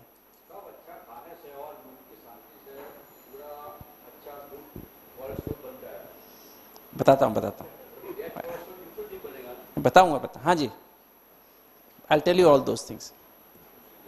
तो आप ये समझ गए? ये बात नहीं समझे? हमें जो है टोटली इस बात को समझना होगा कि हमारी जो चॉइस क्या है ना, उस चॉइस के हिसाब से बीमारी आई। तो चॉइस अपनी चेंज करनी पड़ेगी ना? नहीं करनी पड़ेगी? चॉइस चेंज करनी पड़ेगी तो हम ठीक हो जाएंगे। तो आज से हम सभी दृढ़ प्रतिज्ञा करें कि चॉइस चेंज करेंगे। अब हम वो खाएंगे, क्योंकि ये जो हमने अब तक खाया वो जहर खाया है, it has blocked our arteries. हमने खुद अपने अंगों को लाइफ देनी बंद कर दी, अपने व्यवहार से, अपने कर्मों से। जो ब्लड जाता था हर नसों में, हार्ट की दीवारों में, पैरों की दीवारों में, पैरों की मसल्स में, पैरों की सेल्स को, हाथों की सेल्स को, ब्रेन की सेल्स को, हमने खुद, खाली हार्ट की आर्टरी ब्लॉक नहीं हुई है, हर जगह की आर्टरीज में हमने कोलेस्ट्रॉल जमा किया है। आज दिमाग में से बातें भूल रही हैं, क्यों भूल रही हैं? क्योंकि ब्लड फ्लो कम हो गया, ऑक्सीजन नहीं जा रही है, तो क्या दिमाग की सेल्स सोच नहीं पा रही हैं? हाथों में दर्द क्यों हो रहा है? ब्लड फ्लो कम हो गया है। पैरों में दर्द क्यों हो रहा है? ब्लड फ्लो कम हो गया है। किडनी पूरा काम क्यों नहीं कर रही है? ब्लड फ्लो कम हो गया है। आंखों से पूरा आंख, हमारा जो ये जो लेंस ब्लॉक होती है तो ना, हमें हमको ये जो होता है कैटरेक्ट होता है, कैटरेक्ट भी क्यों होता है? ये हमारा लेंस ओपेक क्यों हो जाता है? दिखाई देना कम क्यों हो जाता है? ब्लड फ्लो कम हो जाता है, न्यूट्रिएंट्स नहीं मिलते हैं प्रॉपर। अगर न्यूट्रिएंट्स प्रॉपर मिले तो हमारे कभी भी हमको कैटरेक्ट नहीं हो सकता है। तो हमारी जितनी बीमारियां हैं वो सारी सारी कौन पैदा करने वाला है? हमारे घर वाले, मनमोहन सिंह जी, सोनिया गांधी, कौन? हरियाणा वालों के लिए बंसीलाल, या कौन था वो, अभी कौन मिनिस्टर है वहां पर? हुड्डा। हाँ? सिर्फ हम और हम। बदलना किसको है? गवर्नमेंट को बदलना है, बीवी को बदलना है, बच्चों को बदलना है, पति को बदलना है। किसको बदलना है? पति को बदलना है। किसको बदलेंगे? खुद को बदलना है। कोई रेस्पॉन्सिबल नहीं है। ये पक्का करना है कि मैं खुद अपनी बीमारी के लिए रेस्पॉन्सिबल हूं। और जब ये बात हमें समझ में आ गई तो हमें ये बात बड़ा क्लियर है कि मुझे अपने आप को बदलना है। इसलिए हमारी आर्टरीज ब्लॉक हो रही। Next slide. और इलाज क्या? एंजियोप्लास्टी। ये ब्लॉक हो गया, इसमें गाइड वायर डाला, बैलून डाला। Next slide. बैलून को इन्फ्लेट कर दिया और ये ब्लॉक खुल गया, है ना। इसे कहते हैं एंजियोप्लास्टी। इसको बैलून एंजियोप्लास्टी कहते हैं। और ये जो है एंजियोप्लास्टी जो हमने की, इसमें देखने में आया 50% केसेस विद इन 6 मंथ्स दोबारा ब्लॉक हो जाते हैं। Next slide. इसको कम करने के लिए स्टेंट डाले गए। स्टेंट माना एक तरह की स्प्रिंग बनाई जाती है, स्टील की या दूसरी मेटल्स की भी, तो वो बैलून में डाल करके इसको इन्फ्लेट कर देते हैं, तो ये स्प्रिंग यहाँ सेट हो जाता है। इससे क्या हुआ? 10% कम हो गया चांस ब्लॉक होने का। मतलब पहले 40-50% था, अभी 30-40% रह गया। और आजकल ड्रग इल्यूटिंग स्टेंट बनाए गए, उन पर दवाई लगा दी गई स्टेंट के ऊपर, ताकि ये दोबारा से ब्लॉक ना हो। किंतु इसमें क्या खतरा हुआ? ये ड्रग इल्यूटिंग स्टेंट जो थे, DES जिसे कहते हैं, इसमें एक स्पेशल खतरा अभी बाद में 2 साल यूज करने के बाद पता लगा कि इन लोगों को अचानक कभी भी अचानक सोते सोते भी, कभी 6 महीने बाद, 1 साल बाद, 2 साल बाद भी अचानक इनके अंदर क्लॉट बन जाता है, ब्लड क्लॉट। उसे कहते हैं इंस्टेंट थ्रोम्बोसिस, और आदमी की मृत्यु हो जाती है। तो अभी क्या किया गया? थोड़े दिन के लिए, अभी लास्ट ईयर से इनका DES को रोक दिया गया है। DES का यूज रोक दिया गया है। उसको FDA अभी दोबारा रिसर्च करा रहे हैं इसके ऊपर, कुछ चेंजेस करके, कि जो इंस्टेंट थ्रोम्बोसिस हो रहा है ये बहुत अनएक्सेप्टेबल लिमिट्स तक पहुंच गया था, इसलिए अब कुछ दिनों के लिए रोक दिया गया DES को यूज़ करना। हालांकि भारत में कुछ लोग अभी भी यूज़ कर रहे हैं, किंतु ये यूज़ करना फिलहाल FDA ने रोका हुआ है कि खतरनाक है। क्लॉट बनना अलग बात है, या स्टेंट में थ्रोम्बोसिस बन जाना वो धीरे धीरे बनता है, उसका इतना खतरा नहीं कि तो अचानक रात में ब्लॉक बन जाए, क्लॉट बन जाए और अचानक आदमी सोते सोते मर जाए, तो अनएक्सेप्टेबल है जी। नहीं, पर नुकसानदायक है, DES नुकसानदायक है। ठीक है, नेक्स्ट स्लाइड। और बाईपास क्या है? ब्लॉक वही है, किंतु ब्लॉक को बाईपास कर दिया गया है। अंदर से आर्टरी लेकर के, या वेन्स पैर से काट करके, या हाथ से आर्टरी काट करके यहाँ से बड़ी आर्टरी से आगे, ब्लॉक के आगे जोड़ देते हैं, तो इसको हम कहते हैं बाईपास सर्जरी। ब्लॉक वहीं रहता है। तो ये एंजियोप्लास्टी भी देखिए दोबारा ब्लॉक हो जाती है। ये स्टेंट है, देख रहे हैं, और देखिए ये भी ब्लॉक हो गई है, और बाईपास भी ब्लॉक हो जाते हैं। तो bypass is only time pass.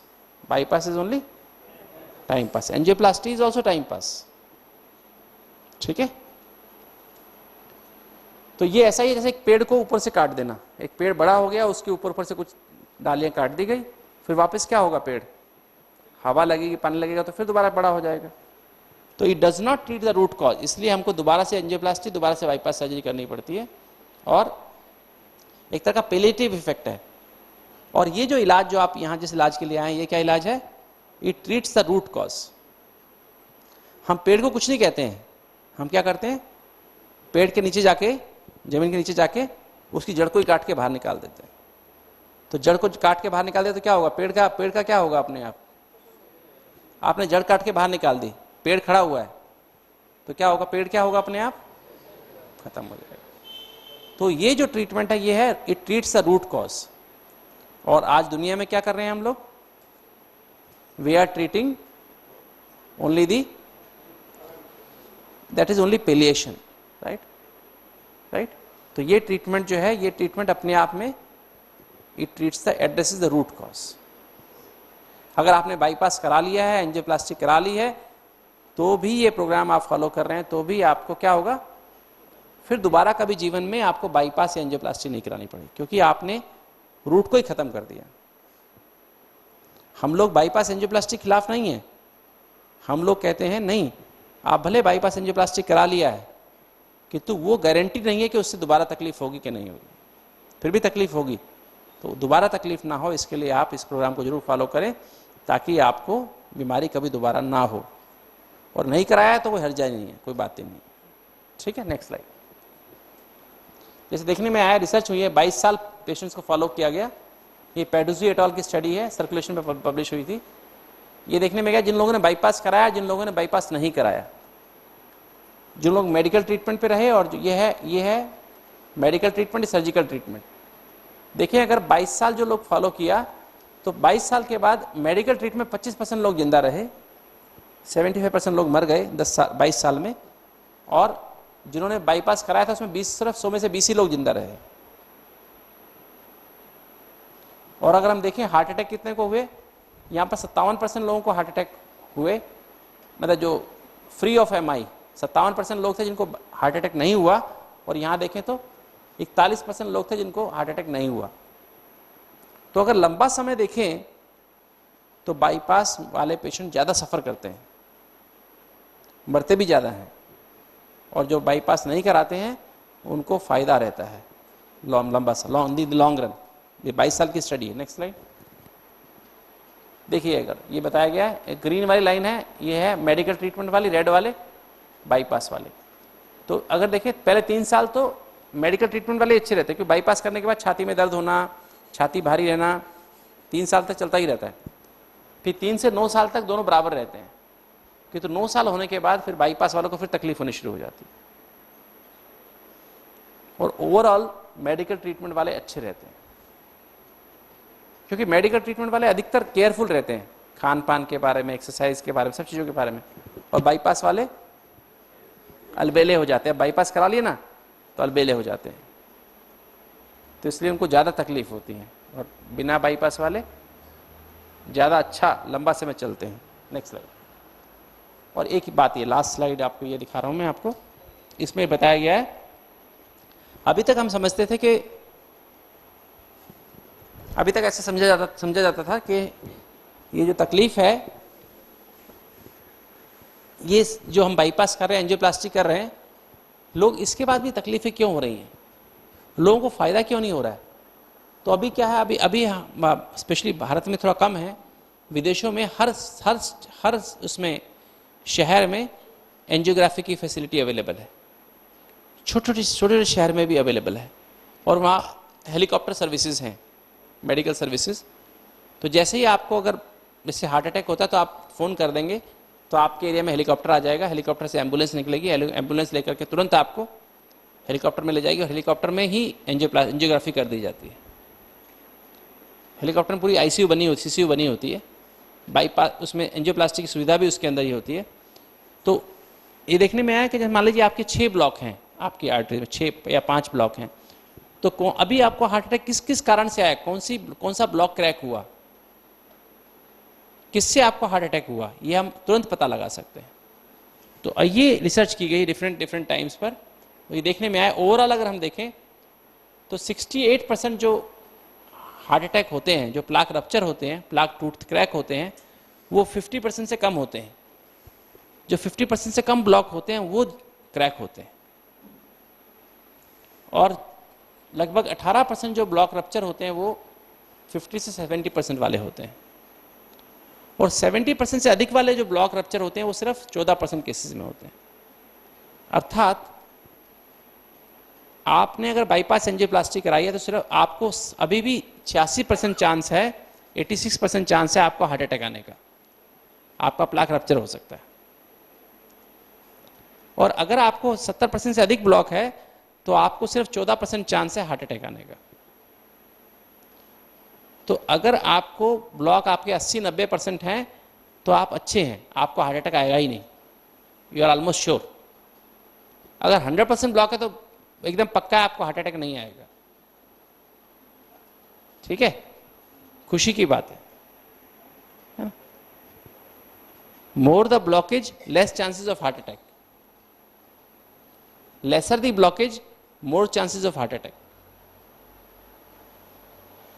क्या समझे सिंह साहब, समझ में आई आपको ये बात? ये उल्टी बात है ना, वैसे दुनिया के हिसाब से उल्टी बात है ना अविनाश भाई, उल्टी बात है ना।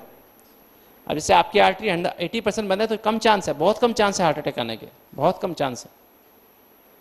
अगर यही 50-60% ब्लॉक होता तो ज़्यादा चांस होते हैं हार्ट अटैक आने के, 40% ब्लॉक होता तो चांस ज़्यादा होते हैं हार्ट अटैक आने के। तो you should feel yourself lucky. क्या ख्याल है? यस, समझ में आई ये बात आपको या ऊपर से गई? हाँ जी,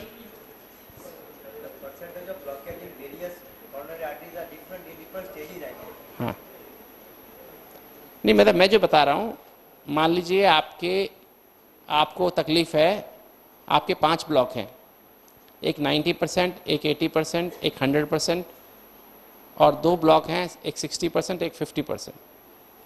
आपने बाईपास करने के लिए डॉक्टर के पास गए तो डॉक्टर क्या करेगा, 100% वाली आर्टरी को बाईपास कर देगा, 90 वाली को कर देगा और 70 वाली को भी कर देगा। ठीक है, किंतु 60 वाली और 50 वाली को छोड़ देगा, उसको बाईपास नहीं करेंगे, ना उसकी एंजियोप्लास्टी करेंगे। तो क्या होगा, अब आपने बाईपास करा लिया किंतु जो 2 ब्लॉक रह गए जिसका बाईपास नहीं किया गया, वो ब्लॉक क्या करेंगे, कभी भी रप्चर हो सकते हैं और रप्चर होकर आपको हार्ट अटैक आ सकता है। ठीक है, हमेशा जब भी आपकी आर्टरी में 100% 90% ब्लॉक होते हैं, साथ में कहीं ना कहीं छोटे छोटे ब्लॉक 30-40% वाले ब्लॉक होते ही हैं, उसको कमेंट नहीं करते हैं, उसी डॉक्टर्स को कहते नहीं है, लिखते नहीं है। तो दे रप्चर, वो क्यों रप्चर होते हैं, उसके पीछे रीज़न क्या है? जितने छोटे ब्लॉक होते हैं ना, उनमें ज़्यादा कोलेस्ट्रॉल होता है, they are full of cholesterol, because नए नए ब्लॉक डेवलप हो रहे हैं ना। और जो ब्लॉक पुराना होता जाता है 70-80-90%, वो ज़्यादा हार्ड होता जाता है, कैल्शियम से भरता जाता है। उसमें कोलेस्ट्रॉल नहीं रहता किंतु उसमें कैल्शियम भरता जाता है और उस कैल्शियम की वजह से वो ब्लॉक रहता है, इसलिए वो क्रैक होने के चांस खत्म हो जाता है, वो स्टेबल हो जाता है। और जो 30-40% वाला ब्लॉक होता है वो अधिकतर अनस्टेबल, माना उसमें क्या भरा होता है अंदर में,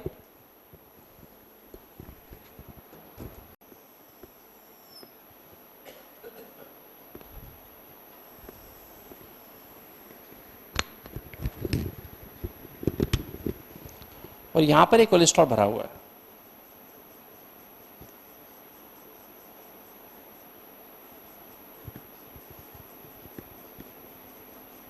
नॉर्मली एक ब्लॉक में, किसी भी ब्लॉक में 50 to 80% क्या होता है, कोलेस्ट्रॉल भरा हुआ होता है। और बाकी जो एरिया होता है इसमें फाइब्रस टिश्यू होता है। फाइब्रस में ना हार्ड पार्ट होता है,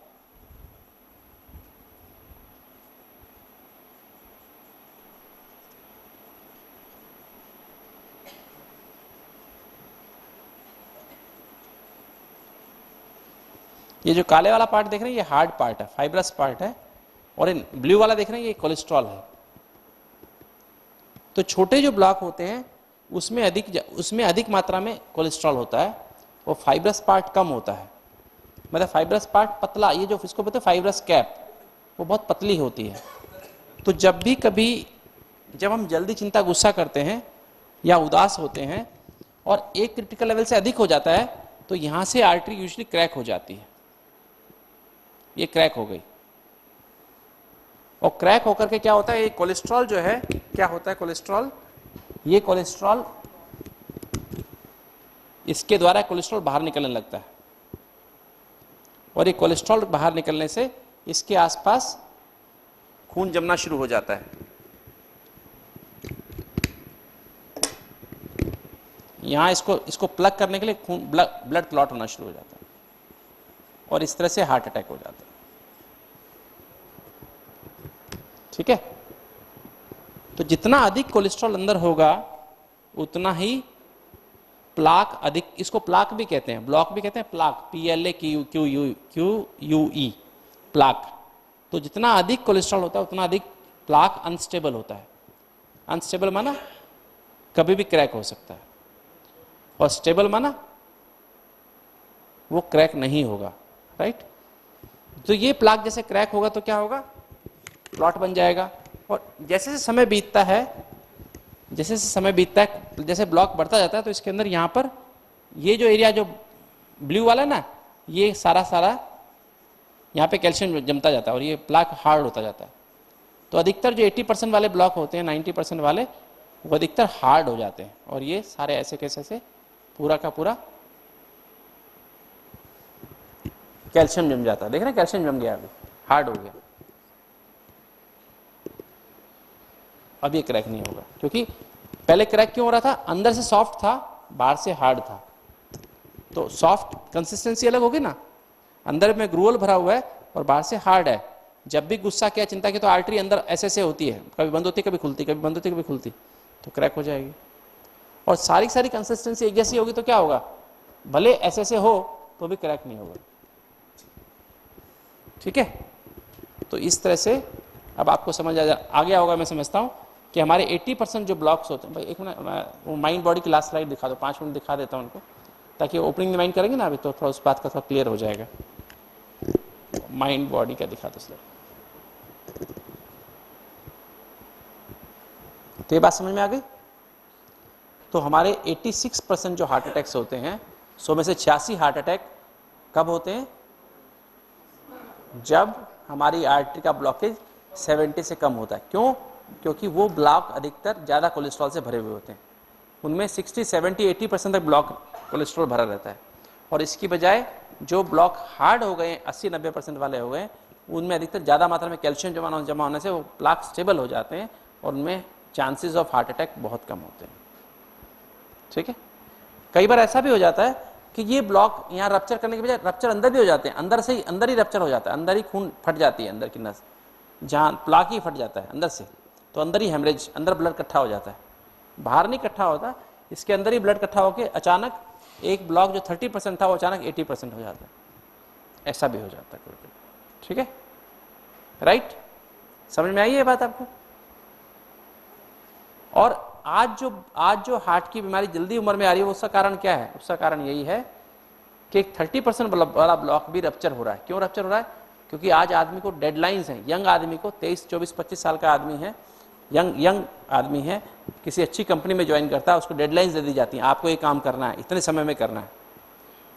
एम्बिशंस बहुत ज़्यादा होती हैं, तो इसलिए उसको एक्सेप्ट कर लेते हैं, और उस चक्कर में आकर के अपने आप को वो डेडलाइंस को पूरा करने के वास्ते जल्दी, चिंता, गुस्सा, उदासी से भर जाते हैं, अपने मन की बातें कह भी नहीं पाते हैं, क्योंकि आपको जो आपके बॉसेस हैं वो आपको क्या करते हैं, जो आपका जॉब है वो जॉब टोटली वर्क ओरिएंटेड है, उनको आपसे मतलब नहीं है, आपकी हेल्थ से मतलब नहीं है, सिर्फ दे वांट आउटपुट, राइट। तो वो क्या करेंगे आपको,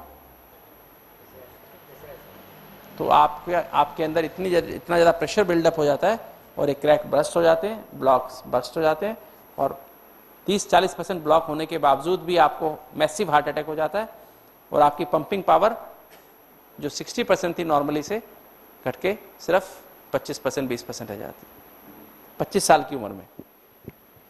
और एंजियोग्राफी कराते हैं तो ब्लॉक कितना निकलता है, 25%, 30%, 35%, है ना।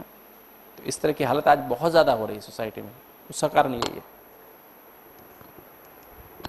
Unstable plaques. एंडोथेलियम इंजर हो जाती है, और हमारे फूड गलत होता है, जो जितने भी आईटी में काम करते हैं ना, उनके फूड गलत हैं, घर में तो जाते ही नहीं है, वहीं रेस्टोरेंट में हम बर्गर खा लिया, पिज़्ज़ा खा लिया, 2-4 कोल्ड ड्रिंक पी लिया, चलो हो गया, डिनर हो गया, लंच हो गया। यही डिनर लंच होता है उनका, क्योंकि उनको लेट नाइट तक काम करना पड़ता है, घर जाने का मौका नहीं मिलता है। कई बार जाएंगे तो बहुत लेट जाएंगे, ड्यूटी आवर्स बहुत गलत होते हैं, तो इसलिए उनको अर्ली एज में heart attacks, that is the reason. समझ में आई बात आपको ये वाली? पक्का क्लियर हो गया? थोड़ा क्लियर हुआ? तो क्या करेंगे आप, क्या करेंगे बताइए?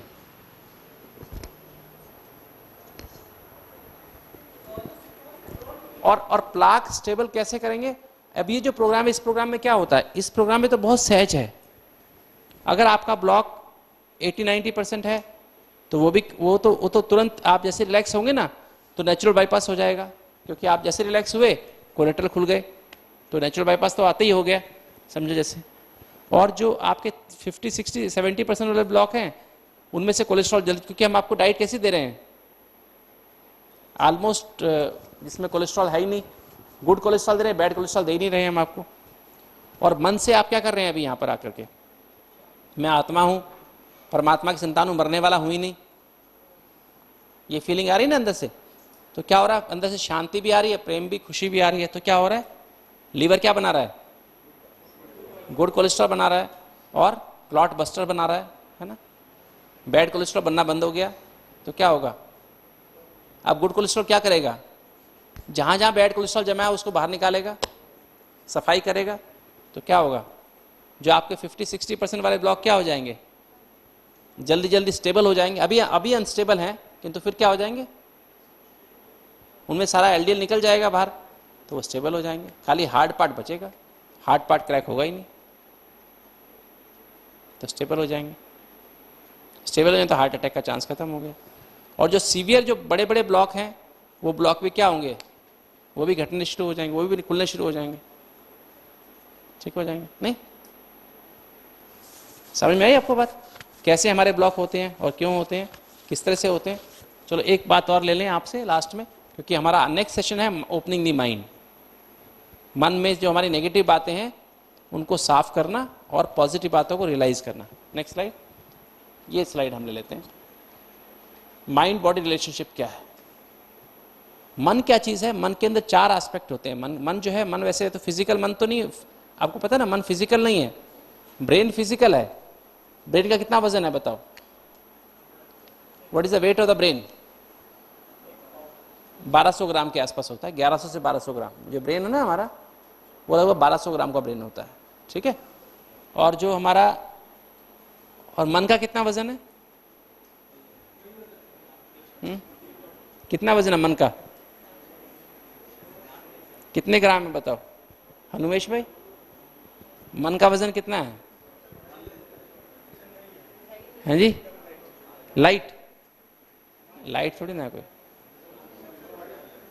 राजेंद्र सिंह कहाँ बैठा है? हाँ बताओ, मन का वजन कितना है?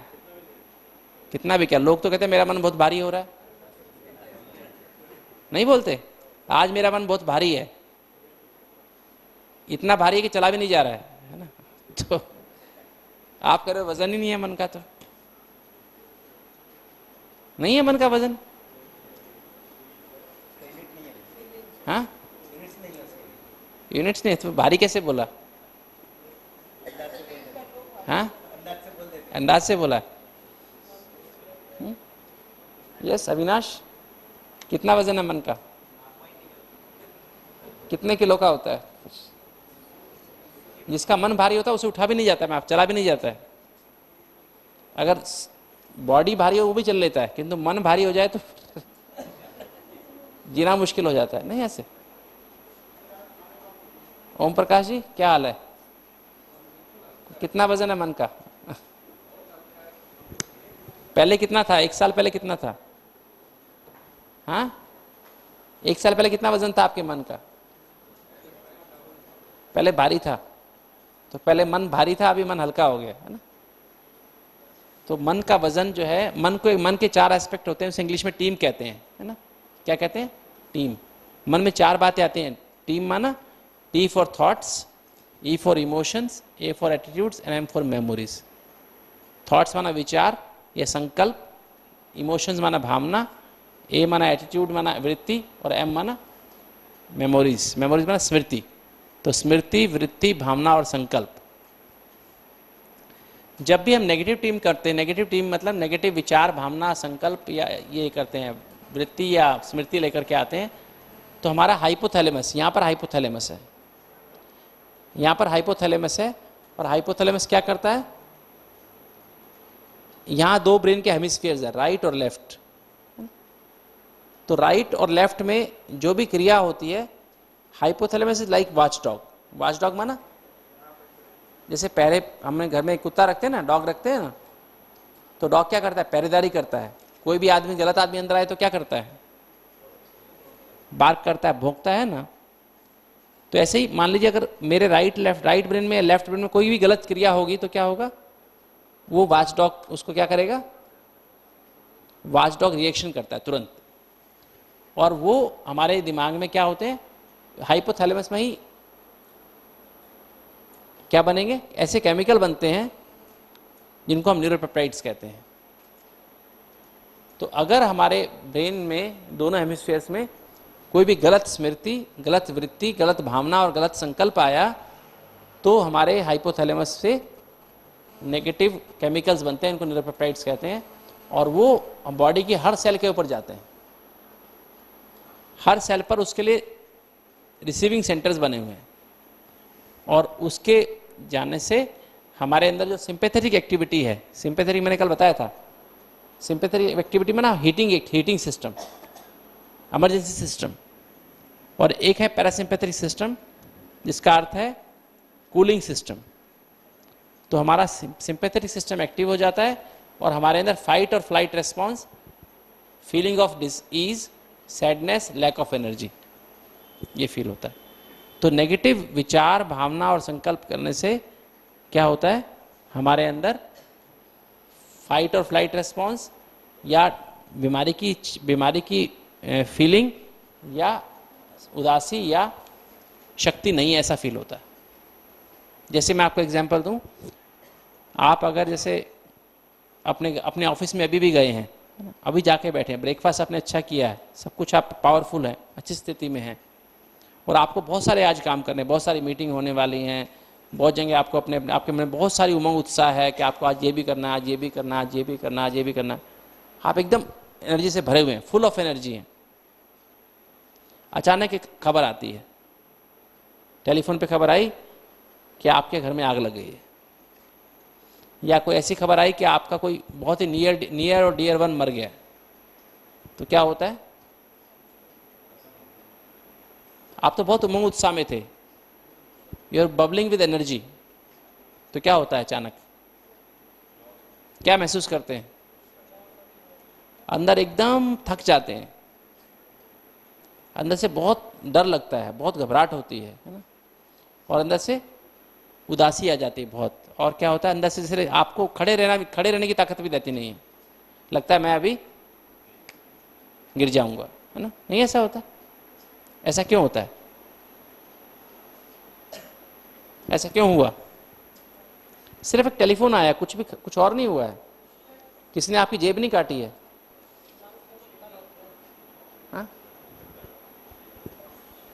नेगेटिव, सिर्फ नेगेटिव विचार एक आया ना, टेलीफोन से क्या आया, नेगेटिव मैसेज आया है, आपके घर में ऐसा हो गया है, या आपके कोई ऐसा एक्सीडेंट हो गया, या ऐसा कोई नियर एनवायरमेंट की कोई ऐसी प्रॉब्लम हो गई है। तो क्या होता है, आप इतना एकदम से हतोत्साहित हो जाते हैं। क्यों हुए, क्योंकि जैसे ही वो विचार आया या वो स्मृति आई, तो क्या होगा, आपके वो केमिकल हाइपोथैलेमस में बने न्यूरोपेप्टाइड्स और बॉडी के हर सेल पे चले गए, और बॉडी के हर सेल में उसने काम करना छोड़ दिया। एकदम क्या बोलते हैं, पेन डाउन स्ट्राइक, एकदम सडनली स्ट्राइक हो गई और सारा काम करना बंद हो गया, एनर्जी आनी बंद हो गई। जैसे मान लीजिए आप बहुत अच्छे मूड में हैं, सुबह सुबह बहुत अच्छे मूड में हैं, और आपको सामने कोई ऐसा व्यक्ति आए जिसके आप शक्ल लाइक नहीं करते हैं, तो क्या होता है, आपको ऐसी बात होती है ना, उसने कुछ कहा भी नहीं है आपको, आपका एकदम मूड ऑफ हो जाता है, कुछ भी काम करने को दिल नहीं करेगा। या ऐसे मैं आपको एग्जांपल और दे दूं, आपको जैसे आपने जैसे मैं सुबह बता रहा था आपको, आपका हेल्थ चेकअप जैसे हुआ, आपकी टीएमटी पॉजिटिव आई, आपने एंजियोग्राफी कराई, एंजियोग्राफी करा के डॉक्टर ने कहा नहीं आप कल आप स्पोर्ट्स क्लब से जब आएंगे ना, आपने बताया मैं रोज स्पोर्ट्स क्लब जाता हूँ, सुबह सुबह लॉन टेनिस खेलता हूँ, और आज कल सुबह सुबह स्पोर्ट्स क्लब से आते हुए आप अपनी रिपोर्ट कलेक्ट कर लेना। तो आप पहुँचे स्पोर्ट्स क्लब से, वहाँ पर लॉन टेनिस खेल के 2-3 सेट खेले, और पहुँच रास्ते में डॉक्टर का क्लिनिक पड़ता है, तो डॉक्टर के पास पहुँच गए कि डॉक्टर साहब मेरी रिपोर्ट दे दीजिए। डॉक्टर आपको देखता है, आप शॉर्ट्स, आपने निक्कर पहनी हुई है और वो अपना पहना हुआ है और हाथ में रैकेट है, और आप जाते हो तो जा कर के डॉक्टर के पास गए, डॉक्टर कहता है, डॉक्टर आपको ऊपर से नीचे तक देखता है पहले ऐसे, कहता बैठ जाओ है ना, कहता डॉक्टर साहब मेरी रिपोर्ट दो, मुझे टाइम नहीं है, मुझे जल्दी अभी ऑफिस जाना है। कहता नहीं आप बैठिए। तो वो कहता है अच्छा, बैठ जाता है। फिर डॉक्टर कहता है भाई आपको तो आप घर नहीं जा सकते हैं। क्यों नहीं घर जा सकते? आपकी तो कल एंजियोग्राफी जो की उसमें 4 ब्लॉक हैं, एक 100% ब्लॉक है, एक 90% ब्लॉक है, एक 80% ब्लॉक है, एक 70% ब्लॉक है। कहते डॉक्टर साहब मेरी एंजियोग्राफी नहीं है, तो मैं तो देखो अभी लॉन टेनिस 3 सेट खेल के आ रहा हूँ, मुझे कोई प्रॉब्लम नहीं है, मुझे जरा भी तकलीफ नहीं है, ये किसी और की एंजियोग्राफी होगी, आपने गलत मेरी रिपोर्ट दे रहे हैं। नहीं आप ही का नाम है, देखो आप ही की एंजियोग्राफी, आप ही का है, आप ही का है, देखो ये सीडी देख लीजिए, सीडी भी आप ही की है। तो डॉक्टर वो बार बार पेशेंट यही बोलता नहीं डॉक्टर साहब मेरी ऐसी एंजियोग्राफी, मेरी ऐसे प्रॉब्लम नहीं है, मेरे को तकलीफ नहीं है ये वाली। नहीं आप ही की है। अरे आपको नहीं पता आपकी ऐसी हालत है। अच्छा डॉक्टर साहब चलो मैं घर जाता हूँ, घर मुझे दे दो, मैं घर ले जाके देखूंगा, चेक करूंगा, अपने डॉक्टर दिखाऊंगा, किसी दूसरे डॉक्टर से बात करूँ। नहीं आपको अभी दाखिल होना पड़ेगा, कल आपका बाईपास होगा। अगर डॉक्टर साहब मुझे बाईपास की क्या बात करें, मैं तो बिल्कुल ठीक हूँ। वो मानता नहीं है कि मेरे को तकलीफ है, मेरे को कोई तकलीफ नहीं है, आई एम ओके। मैं तो चलो आपको भी दौड़ के दिखाऊं, आपसे भी आगे निकल जाऊंगा, मुझे कोई तकलीफ है ही नहीं। तो डॉक्टर कहता है देखो आप मेरी बात समझो, अंदर टाइम बम रखा है, कभी फट जाएगा, ठीक है। आप इसलिए जिद ना करो, आप यहीं से टेलीफोन करो घर वालों को कि आपको आज अभी दाखिल हो रहा हूं मैं और आप यहाँ आ जाइए। वो कहता है नहीं डॉक्टर साहब मेरे को अच्छा घर तो जाने दो। कहता नहीं देखो तुम्हें पता नहीं, कल तुम्हारा एक दोस्त था ना, जो तुम्हारा दोस्त था उसका भी हमने किया था ना एंजियोग्राफी 3-4 दिन पहले, उसको बोला था हमने आप अपना बाईपास करा लो, उसने कराया नहीं, देखो परसों मर भी गया। हाँ डॉक्टर साहब मर तो गया, उसको लगता है यार फिर मैं भी तो कहीं मरने वाला नहीं हूँ। तो अभी उसको क्या होता है, उसको छाती में दर्द होना शुरू हो जाता है। कहते डॉक्टर साहब मुझे तकलीफ हो रही है, जरा मैं लेट जाऊं क्या? दर्द हो रहा है ना मुझे, तो लेट जाऊं। अच्छा लेट जाओ नहीं। वो कैसे, मतलब क्या हुआ उसको? वो ठीक ठाक अपने कमरे डॉक्टर के क्लिनिक में आया, ठीक ठाक आया था ना, डॉक्टर ने उसके अंदर नेगेटिव थॉट भर के, नेगेटिव थॉट से काम नहीं चला तो नेगेटिव इमोशंस भरी, फिर नेगेटिव इमोशन साथ में ये भरा तुम्हारे कितने बच्चे हैं, क्या क्या करते हैं? डॉक्टर साहब एक मेडिकल में पढ़ रहा है, 2 इंजीनियरिंग कर रहे हैं। अरे उनका क्या होगा, उनका अपना ध्यान नहीं, उनका तो ध्यान करो। फिर नेगेटिव इमोशन डाली, फिर नेगेटिव एटीट्यूड डाला, फिर उससे भी बात नहीं बनी तो नेगेटिव मेमोरी भी डाली कि तुम्हारा देखो दोस्त तो मर गया ना, देखो है ना, अभी तुम्हारा नंबर है। तो सब टीम नेगेटिव करके फिर क्या हुआ है ना, उसके अंदर क्या हुआ, उसके जो कोलेट्रल से बंद हो गए। वो कोलेट्रल पे जिंदा था ना, कोलेट्रल के कारण उसको एंजाइना नहीं हो रहा था, अभी कोलेट्रल बंद हो गए, एंजाइना चालू हो गई, है ना। तो उसको फाइट एंड फ्लाइट, तो उसको डर लगने, फाइट एंड फ्लाइट रेस्पॉन्स आ गई, feeling of disease, real word is disease not disease, loss of ease, sadness, है ना, उदासी आ गई, और लैक ऑफ एनर्जी। अब उसके अंदर हिम्मत नहीं कि वो खड़ा भी रह सके, कहाँ तो लॉन टेनिस खेल के आ रहा था, अब कहता मुझे लेटना है ना? नहीं। तो ये हालत होती है नेगेटिव, मतलब आपने अगर एक नेगेटिव विचार कर लिया, नेगेटिव बात को याद कर लिया, पुरानी बात भी भले हो, तो आपको उसका असर जरूर होगा, उसके असर से आप बच नहीं सकते, कुछ भी हो जाए। नेगेटिव भावना मन में आ गई तो उसका असर आपके शरीर पे जरूर होगा। आपने नेगेटिव एटीट्यूड अपना लिया तो उसका असर आपके ऊपर नहीं हो, ये हो नहीं सकता, होगा ही होगा, 100% होगा। और ऑन द अदर हैंड आपने अपने अंदर positive thoughts, positive emotions, positive attitude, positive memory ली, तो क्या होगा, आपकी सेल्स में, ब्रेन की और बॉडी सेल्स में एंडोर्फिन बनते हैं। एंडोर्फिन माना ऐसे केमिकल्स हैं जो कि नेचुरल पेन किलर्स हैं। आपको पता है ना, मॉर्फिन जो होती है, मॉर्फिन क्या करती है, मॉर्फिन कैसे भी पेन को खत्म कर देती है। तो हमारी बॉडी में भी मॉर्फिन बनती है। अफीम कहते हैं जैसे अफीम, वो हमारी बॉडी में भी बनती है। तो वो अफीम हमारे अंदर कैसा काम करती है, कैसा काम करेगी, नेचुरल पेन किल का करती है। कोई कैसा भी पेन हो अपने आप ठीक हो जाता है। और फीलिंग ऑफ वेलबींग देती है। जो अफीमची होते हैं ना, वो क्या करते हैं, नाली में पड़े होते हैं, फिर भी क्या फील करते हैं, हम महल में हैं, है ना, हवा में उड़ रहे हैं, ठीक है। बहुत हल्की फीलिंग उनको होती है, बहुत लाइट फीलिंग होती है। तो ये नेचुरल फीलिंग जो हमारे अंदर जो नेचुरल निकलती है ना, तो आपके अंदर जैसे इतनी देर बैठने की आदत है क्या आपको, केजी के बच्चे बन के बैठने की आदत है क्लास में? आपके घर में जरा अपने घर में बैठ के दिखाओ इतनी देर, आप चुपचाप सुन के दिखाओ किसी को। सुन सकते हैं, सुन सकते हैं? यस सराज सिंह साहब, घर में इतनी देर बैठ के सुन सकते हो आप किसी को नहीं सुनोगे ना? कि तो कैसे वो पॉसिबल है? क्योंकि यहाँ पॉजिटिव थॉट्स हैं, positive emotions, positive attitudes, positive memories हैं। तो क्या हो रहा है,